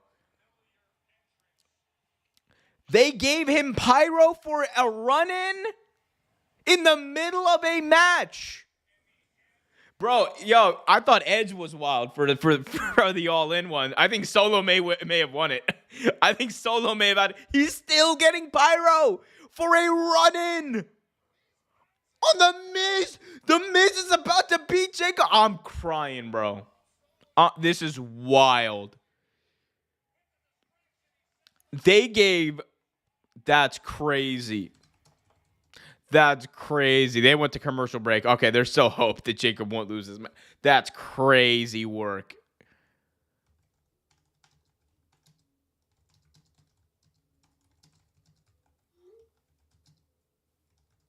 That I might have to be done after that. That's insane work right there. Kevin in the chat says, your thoughts on Cena's heel so far? It's been bad. It has been worse than I could have ever imagined. I thought that, the idea of Cena's heel turn would have brought the creativity out of WWE. Instead, they coasted and they wasted our time. It has been one of the biggest disappointments of my lifetime as a wrestling fan. And I'm very sad about it. I'm genuine. It brings me a lot of sadness to talk about it. It was such a cool moment when it happened. I flew out to Toronto for it because, I was obviously going to see the boys up in Toronto, but I was also really excited for the moment. I was really excited to go see what would happen. And instead of getting what myself and everyone believed was going to be a fantastic follow-up, or at least an interesting follow-up, there was nothing. There has been nothing. Cena's heel turn has lacked character development. It has lacked any sort of the charisma that you would expect out of it. It has lacked any semblance of storytelling. They have been aura farming. They have been coasting. They have been doing everything but telling a coherent story. It has been one of the biggest disappointments in the history of professional wrestling. One of the greatest moments has become just that, a moment. It is worse than when Austin turned heel at WrestleMania X7. Because at least when Austin turned heel, the heel turn itself was pretty bad, but we got some decent moments out of it. We got some decent runs out of it. We got some decent stuff out of it. We got at least the two-man power trip with him and Triple H. We at least got the Stone Cold Steve Austin, Kurt Angle segments week after week. We got, say what you want about it, man. We got Stone Cold, loving Tajiri. Those were some awesome promos, some awesome segments. What do we got? We got one segment I think that everyone can agree on was at least entertaining, and that was the one segment they did where Cena did the reverse pipe bomb on CM Punk. That was it. That was the peak. That was the only good thing to come out of all of this. And if you ask me if that one moment was worth all of the crap, all of the bad storytelling, all of the wasted moments, wasted time, wasted last matches that we have seen, no. Because the fact of the matter is, Cena wrestled Randy Orton for the final time. It ended in a nothing finish that no one cared about with no heat, and it was horrible. Same thing happened with the last time he wrestled CM Punk. It meant nothing. It was not in remotely satisfactory. It didn't give any storytelling. It was just Cena wins, lol, in the worst way it could have been. It's an all-time bad situation for WWE. All-time bad situation for WWE. One of the biggest disappointments in wrestling history. And I'm not trying to be hyperbolic, because at the end of the day, people are going to say that about a lot of things. But this truly was one of the most anticipated things that people have been fantasy booking for years, and they wasted our time with it. They wasted our time with it. In Cena's last year, the last time he could have turned heel, absolute crap. And everyone who's a part of it, man, they got to rethink it. They got to rethink. It's bad. It's been a bad time, fam. It's been a bad time. Anyway, that's my crash out about the John Cena heel turn. Thank you, Kevin, for prompting that. As we return to action, the MFTs is crazy.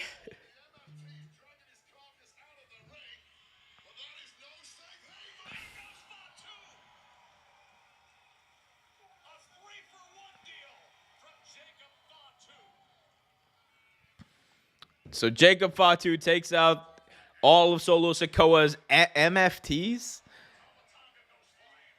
That was not Tama Tonga, bro. Okay, wow. I don't understand what they're going for here. The Miz is the babyface. And now, okay, JC Mateo is beating up Jacob Fatu. Big schmoz. Naomi, better heel turn compared to Cena. Not even close. Naomi's heel turn has been immensely better than Cena's. It's not even close, bro. Can't even compare those two.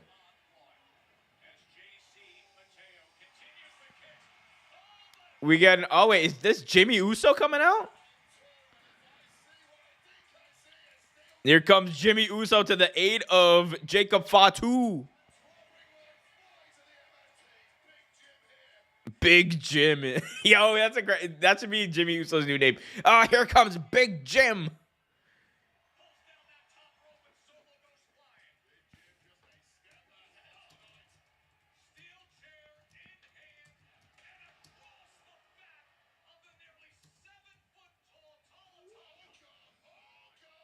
Oh dear, Talatonga is not happy. Talatonga is not happy. He ate that chair shot to the back and a big boot by Tala. Oh man, Talatonga just cooked for a Big Jim. I'm no longer ever gonna refer to Jimmy Uso as Jimmy Uso. I'm only gonna call him Big Jim from now on. Big Jim is a wild nickname for that man.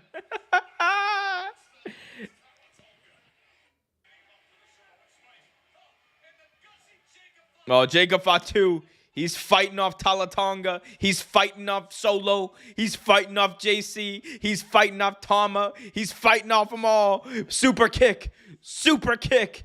Super kick. Flying bum tackle to Solo Sikoa. Jacob doing the spaz.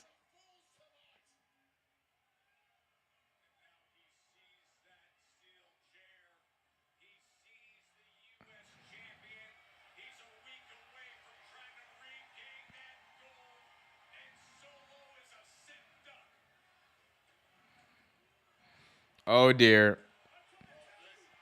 He's got the chair around the neck of Solo Sikoa. Solo Sikoa in the corner. Jacob Fatu looking to deliver a deadly flying bum tackle to Solo. Oh, big clothesline by Hikuleo. Ooh. Ooh.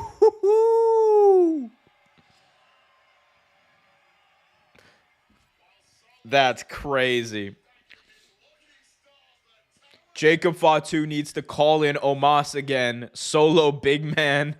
Yo, actually, no, yo, Omos would be crazy. Him and Hikuleo, that would be a match right there.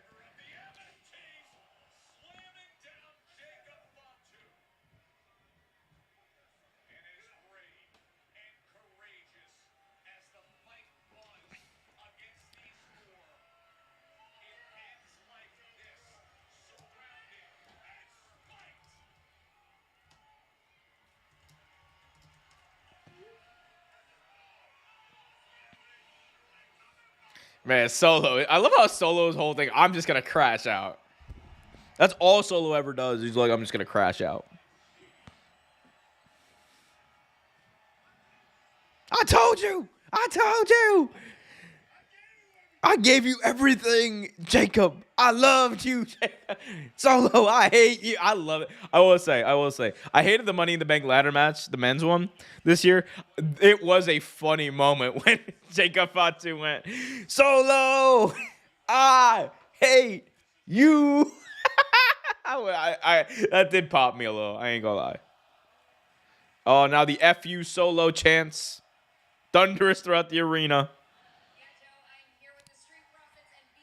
Street Profits and B-Fab. Here we go. We're getting a tag team title match tonight. All right. Yo, I need Rey Fenix and Andrade to win. The Wyatts are a different kind of enemy. So they need to be dealt with in a different kind of way. I mean, it's true, Kathy. The Y6 do need to be dealt with in a specific type of way, and they have their own specific type of rules. But you know, a rule that we don't understand is the simple fact that we weren't even in a qualifying match last week. Look, fam, it's all right. 'Cause we don't give a damn who wins. All we know is we got next. Wait a minute. First of all, take that jersey off. I'm the clean guy. You're not allowed to wear that. Okay? Secondly, you had the titles and you blew it. It's over. So why don't y'all just step aside and let the best tag team in the world fix the mess that you all made? The mess we made. How funny and funny looking. Hey, don't call Johnny Gargano funny looking. It's in Cleveland, damn it.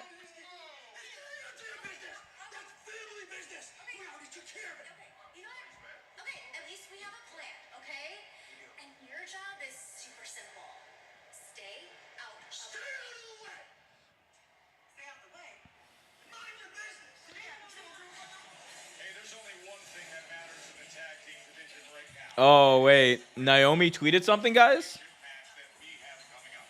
Andrade and Rey Fenix trying to take the Oh dear. Apparently Naomi said something on Twitter, or at least that's what I'm told. Hold up. I wonder what she said.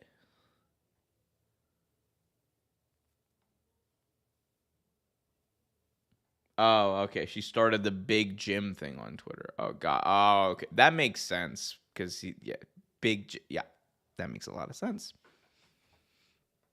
Shout out to her, man.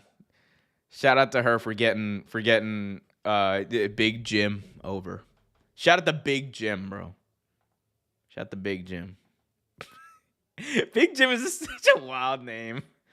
Oh man.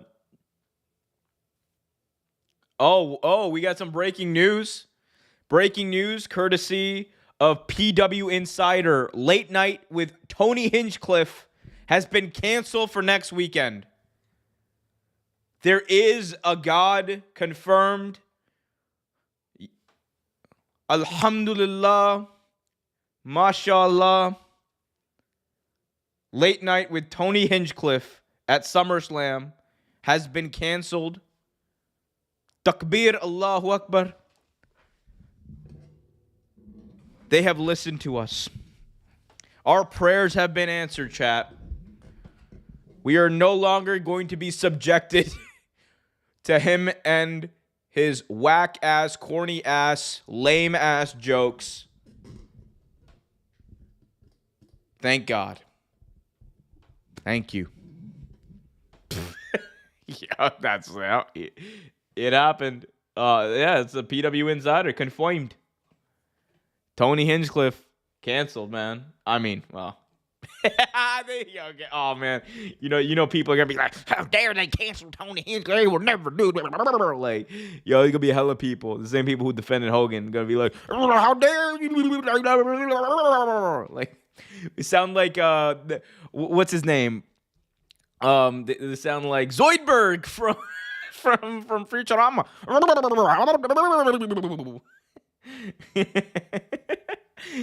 Oh man, yep. WWE Late Night, yep. It's officially been confirmed, canceled. Oh, apparently we got some news on Jay White. I might stick around afterwards and just like break down some of this news. According to those spoken to, they haven't heard that Jay White is close to return from injury. In fact, they've heard the opposite. Oh no. In fact, it's the opposite. White has been dealing with a shoulder injury on top of his hand injury. Sources in AEW have said that White had been weighing whether or not to get shoulder surgery, though it has not been said that that if that decision. I'm not wearing glasses; these are not prescriptions, so I can barely see what I'm reading. So bear with me, chat. Bear with me. Though it has not been said if that decision was made. If so, it's possible he'd miss the rest of this year. Oof. Missing the rest of this year that'd be cooked, man. That'd be cooked. Oh, like kind of like how I'll be cooked if I keep doing all this. Is there any other news that I missed? Oh yeah, the official SummerSlam cards. Did we finish talking about this? I don't know if we finished talking about this. But yeah, I mean, night 2 is gonna be the really good night. Night 2 is gonna be the really good night, guys.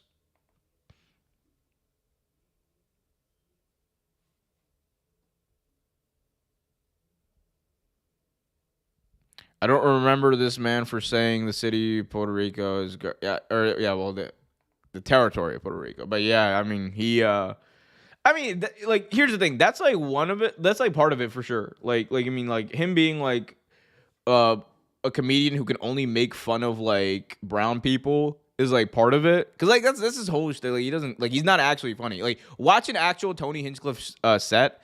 Like he's not like a funny dude. Like, he's just, like, gets those, like, zingers. Like, he's, like, the asshole in the back of the class who used to just, like, make fun of people, like, not do his homework and take mean L's.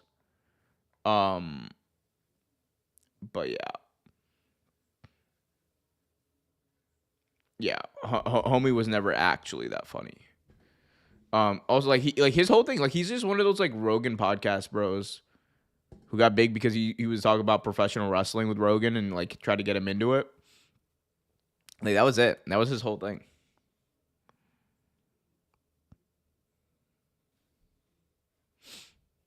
Anyway, they're playing another tribute to Hulk Hogan. Looking back at that Andre the Giant match at WrestleMania 3 in the Pontiac Silverdome.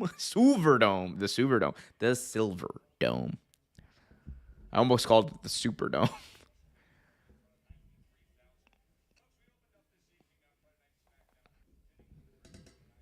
I will say, man, that moment was really cool because you're never gonna get like a moment like that again. Because obviously, wrestling, like, we don't have the big flash balls, people taking pictures and stuff anymore.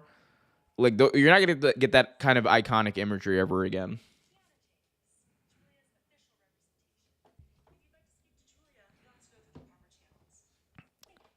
Kiana James is the mouthpiece for Julia now. Okay, I guess we're doing that.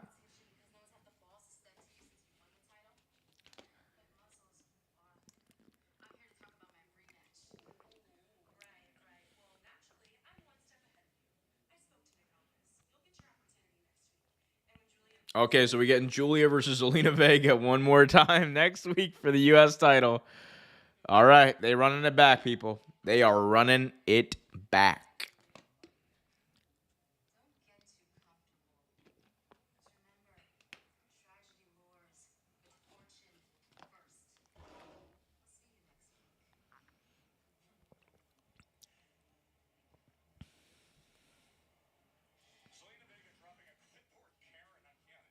A clipboard Karen is crazy. Okay, so we got one more match left. It's going to be the tag team title match. All right, look, I'm not going to lie. This has been a bad show. Like, this has been a pretty bad show. Ken Andrade and Rey Fenix and the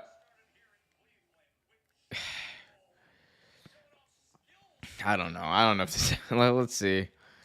Can the Street Profits and Rey Fenix and Andrade save the show, people? We will see. This is not a good show. Yeah. I ain't gonna lie. It's been hard. it's been hard, people. It's been a difficult time.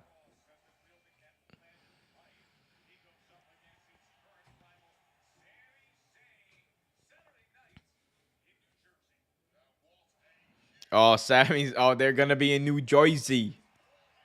I forgot they're gonna be in New Jersey for SummerSlam this year.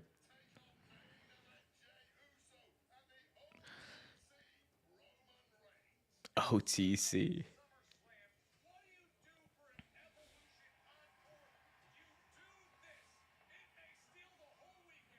That women's triple threat, by the way, Rhea Ripley versus Naomi versus Io Sky is going to be the match of the weekend. You can almost guarantee it. Like, that match is going to be an insane match. Go back and look at what Io Sky, Bianca Belair, and Rhea Ripley were able to do at WrestleMania. And Io, especially as the ring general in there, is going to make sure that match is crazy good. And then you have Naomi, who's on a heater recently. You have Rhea Ripley, who's always been very good. I think those superstars are gonna have a chip on their shoulder, and they're gonna cook. They're gonna absolutely cook.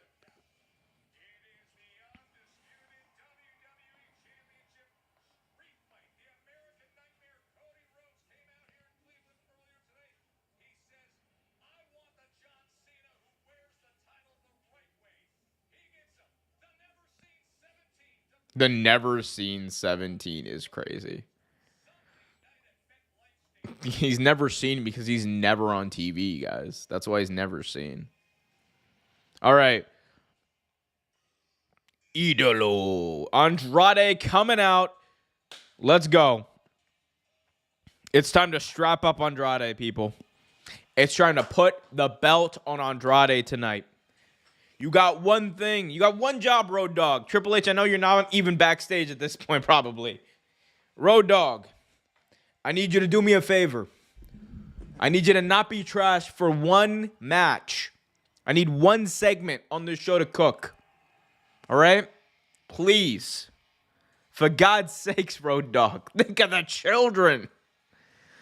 No, for real, though. Think of the children, bro. Think of the children.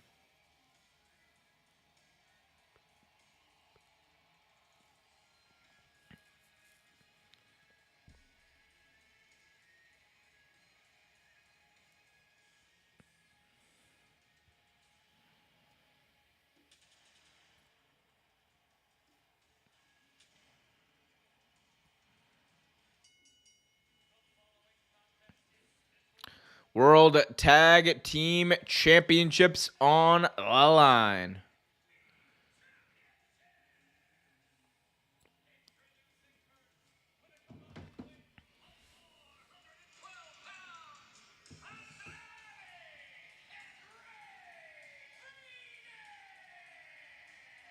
The crowd goes mild. Man, this is not... Oh, Cleveland, you're not bringing your best tonight.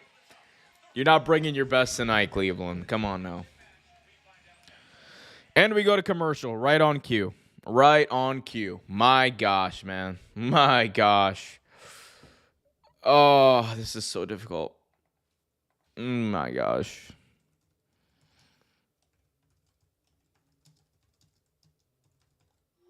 Oh my gosh, guys. It's very difficult to do this sometimes. I will say, man, I'm so used to, like, when I do watch SmackDown, it is usually after the fact, and, like, you know, I skip past the commercials and stuff, so it's like a little less worse. Man, watching the SmackDown live is a bit of a chore. I am not gonna hold y'all. I am not gonna hold y'all. It is not being able to fast forward some of these commercials and these recaps is not. I love how wait. Oh man, wait, hold up. Was that was the Discord thing from that was from when I did the Raw After Mania review, and I had like Andrade in the corner because at some point someone over the weekend called the Andrade in the bank, or the Andrade Memorial Battle Royal. In case anyone's wondering what that was. Yeah. That was the Raw post show where I had just Brian on. Wild times.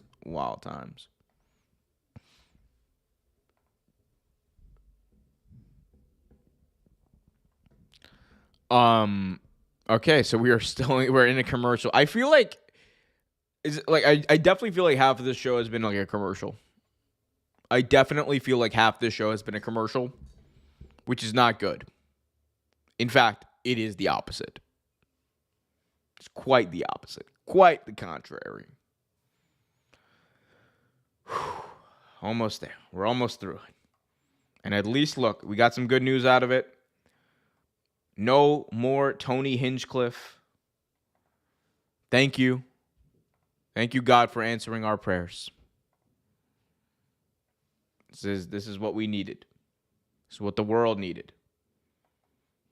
I wonder why. Were they not selling tickets? Let's see. WWE Tony Hinchcliffe show. It seems to be still up on their website. WWE Tony Hinchcliffe. No. All right, let's see. Let's do some SummerSlam sleuthing and see if we can find it. No. There's WWE trivia. What? Oh, wow. They actually got rid of it on Ticketmaster, too. Wow, they really, they got rid of that. They canned that. It has been canceled, confirmed. No more Tony Hinchcliffe in WWE for now, at least. Maybe they realized there were actually better comedians in New York. Maybe they realized that there was real comedy right across the Hudson. Maybe they realized running a shitty comedy show in New Jersey was not the thing to do after summer. I'm just saying. I'm just saying, man. You're literally one bridge away from the comedy capital of the East Coast. Ain't nobody gonna go see Tony Hinchcliffe if they want to watch comedy after the fact. Come on. All right, main event time. We got Street Profits. We got Andrade and Rey Fenix. Let's do it.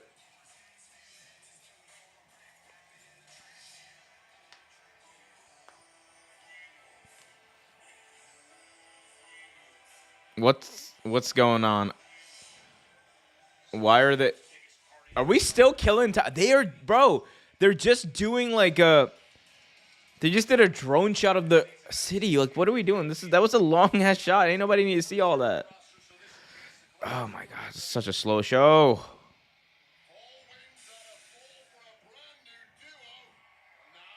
I'm getting impatient. I'm literally come on, bro. It's been 10 minutes. Literally, it's been 10 minutes.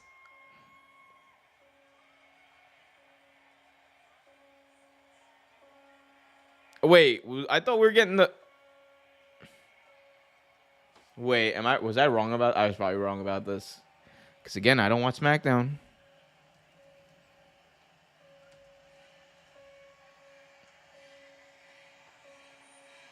Wait, okay, I definitely... Time out. Okay. Because I don't watch SmackDown, I did not know. Wait, when did this happen? When did the Wyatt Six become the tag? I need to watch SmackDown, I guess. That's on me. So we are getting a tag team title match, but it's the Wyatt Six versus Rey Fenix and Andrade. Okay. Wow. I really thought the Street... You know what? I'll eat the L. We're getting the Wyatt Six versus Andrade and Rey Fenix. Tag team title still on the line. But I just didn't know who the WWE tag team... I'll eat the L.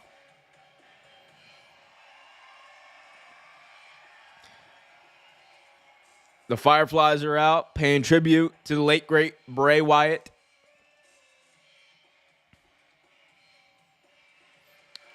The Wyatt Six has been... it's been one of those really, really slow burns, hasn't it? It's another slow burn story WWE's telling. But I guess they won the tag title, so. Wait, who out of these two are the tag champions?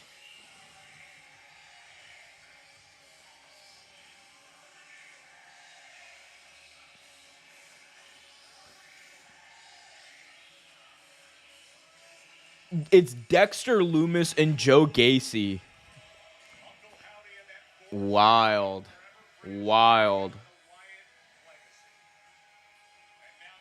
They do have a really good theme song, I will say. To their credit. They have a very good theme song.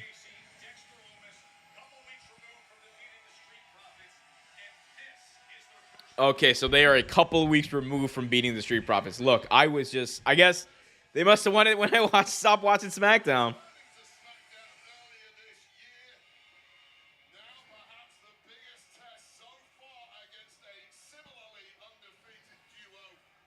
Similarly undefeated duo, the Barrett Barrage is coming for you. I am Wade Barrett and the Barrett Barrage. I can't be doing these voices no more. All right, here we go. We got about, 10 minutes left in the show. Tag team championships on the line. WWE's we can definitely fit in another 2 commercials here. Over under one commercial. What do we think we're getting in the next 10 minutes?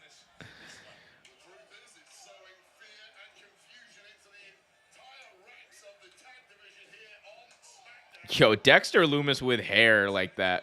Dexter Lumis with long hair, it does not look right. Shave those sideburns.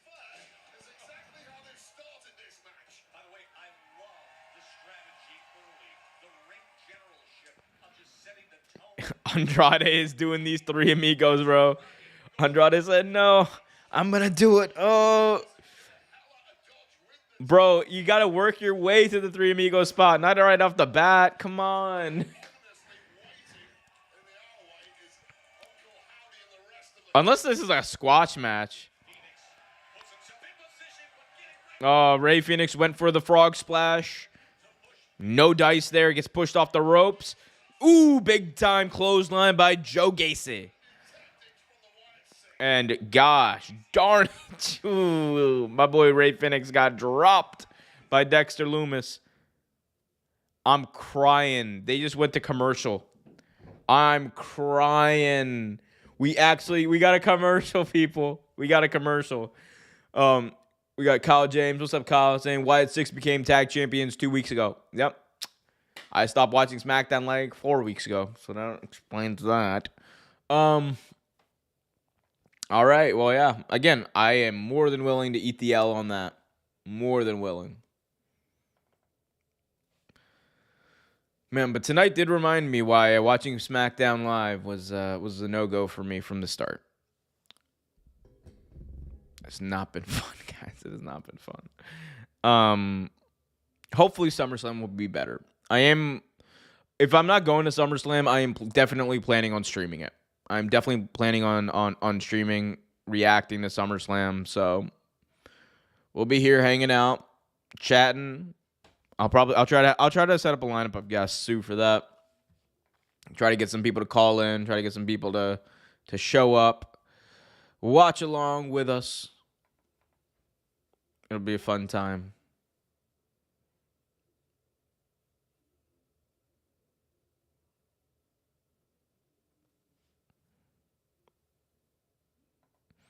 Wall Street Money. SmackDown did not run wild, brother. Yeah, it did not, brother. It did not. In fact, quite the opposite. It ran mild.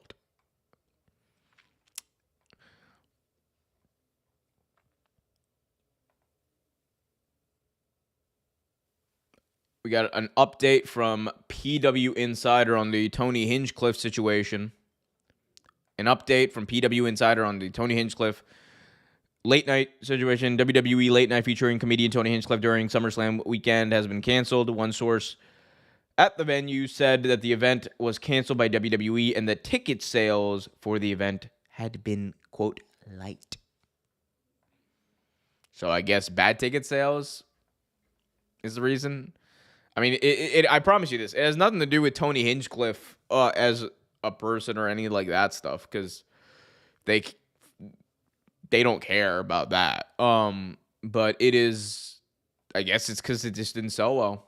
Maybe it just wasn't worth putting on. That's probably the likely reason. It just wasn't financially feasible. That would make a lot of sense.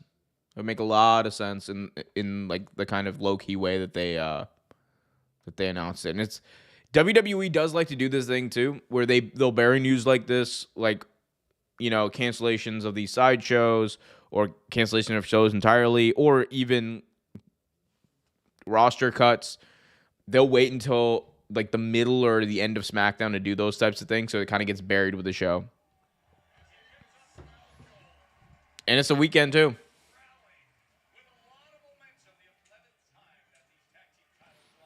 11th time that these tag team titles are on the line. Okay. How many title changes have there been for these championships? Like 3?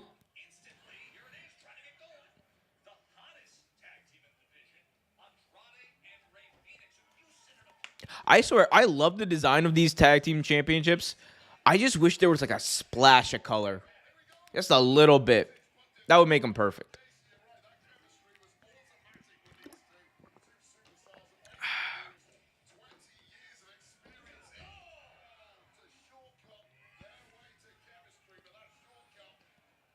Yo, Dexter Lumis looks wild with that much hair.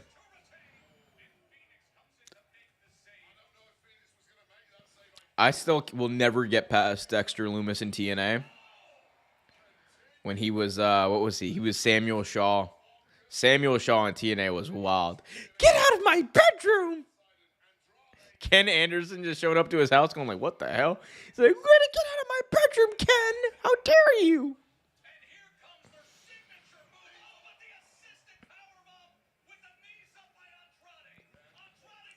Andrade with a roll-up. Whoa. 1, 2. Kick out by Joe Gacy. Andrade, big kick. Oh, big elbow to the face of Gacy. Andrade looking to set up a tag team maneuver with Rey Fenix. Phoenix goes up and over. 2. Takes out Dexter Lumis. DDT. Cover 1, 2. Oh. Nikki Cross pulls the referee out.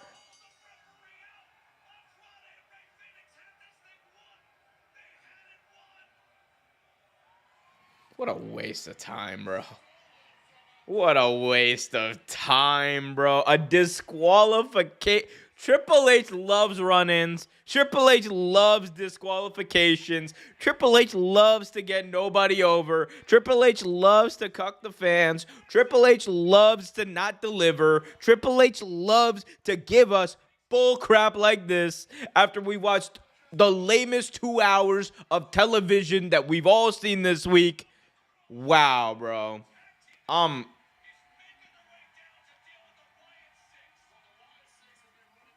What is this, bro? A disqualification?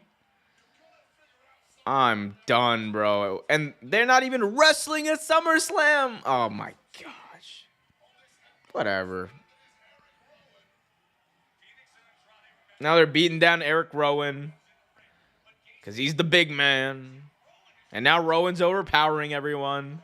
And here come the Street Profits to equalize the score. Proverbially.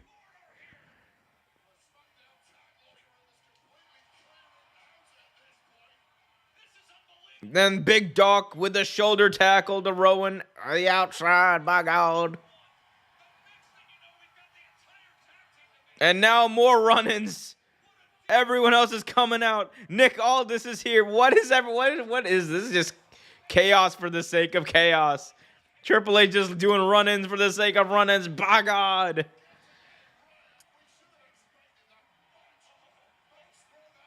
Oh, here we go.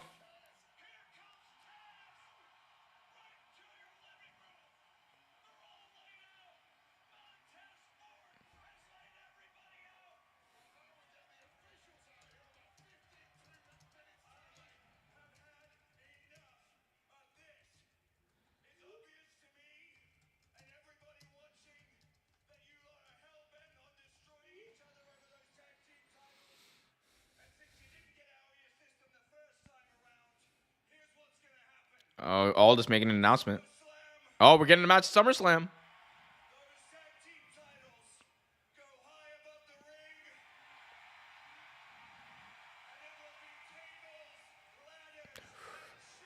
Upping the stakes, TLC at SummerSlam. WWE Tag Team Championships on the line.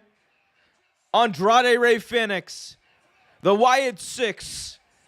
Johnny Gargano, Tommaso Ciampa, and the Street Profits. That's going to be a wild time. We still got a disqualification, though. And that's an L. A mean L. The meanest of all L's.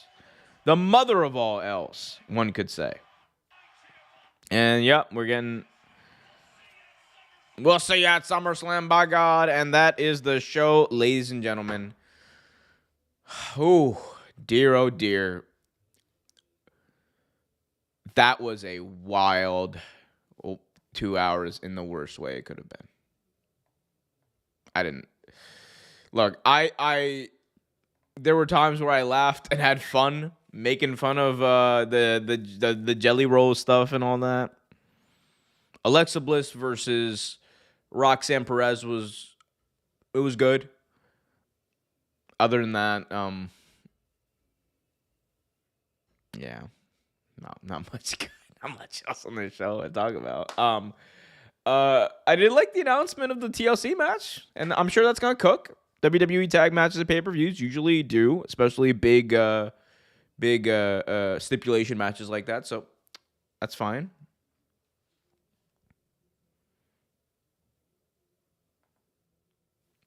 Imagine watching this and still going to SummerSlam. Yeah, you know what? Brian, you can count me out, bro. That's what I'm not. SummerSlam is what I'm not doing. Confirmed. I'm just. This was this was certainly this was a choice. All of this was a choice. Everything. I think that is my major takeaway from Friday Night SmackDown tonight. If there was one phrase that I could consolidate the sentiment of this show for me, that was a choice.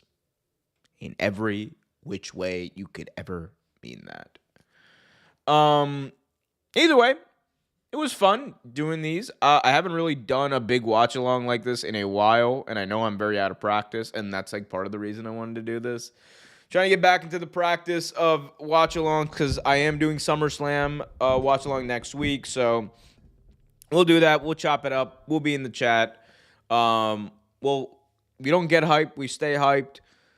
We had about 1,200 people pop in and out. So thank you to everyone who didn't leave a whack comment defending Hulk Hogan. If you did, get up out of here. That's what we don't care about. But appreciate all of y'all. Until next time, though, I'm cooked. This SmackDown was cooked. Be better. Fuck racism. And be nice to each other. Until next time, be happy, be healthy. As always, keep it real. Be sure to smash that thumbs up, subscribe, hit that notification bell. We're out.